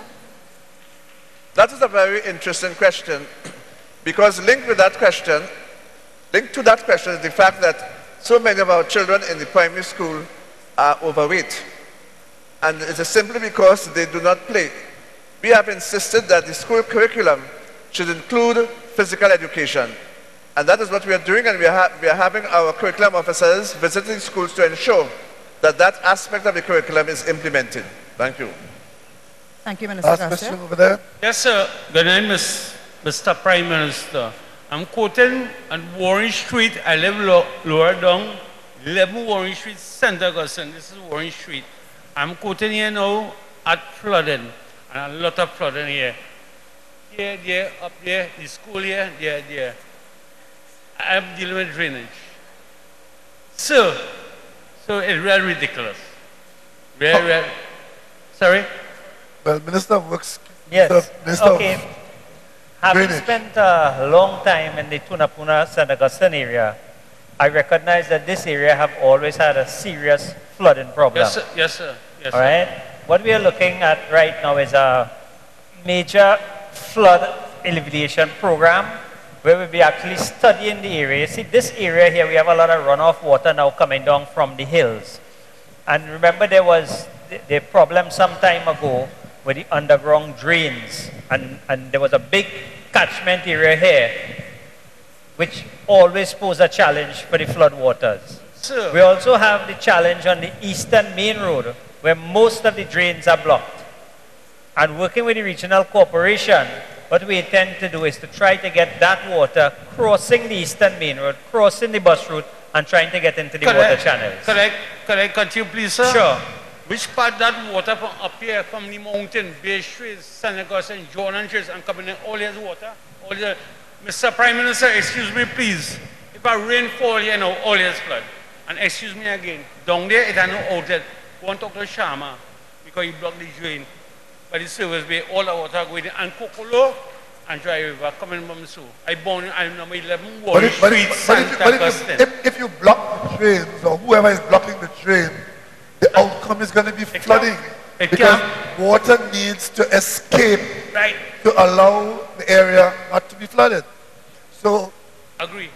I think you made your point. Yeah. Those who are blocking Thank you, sir.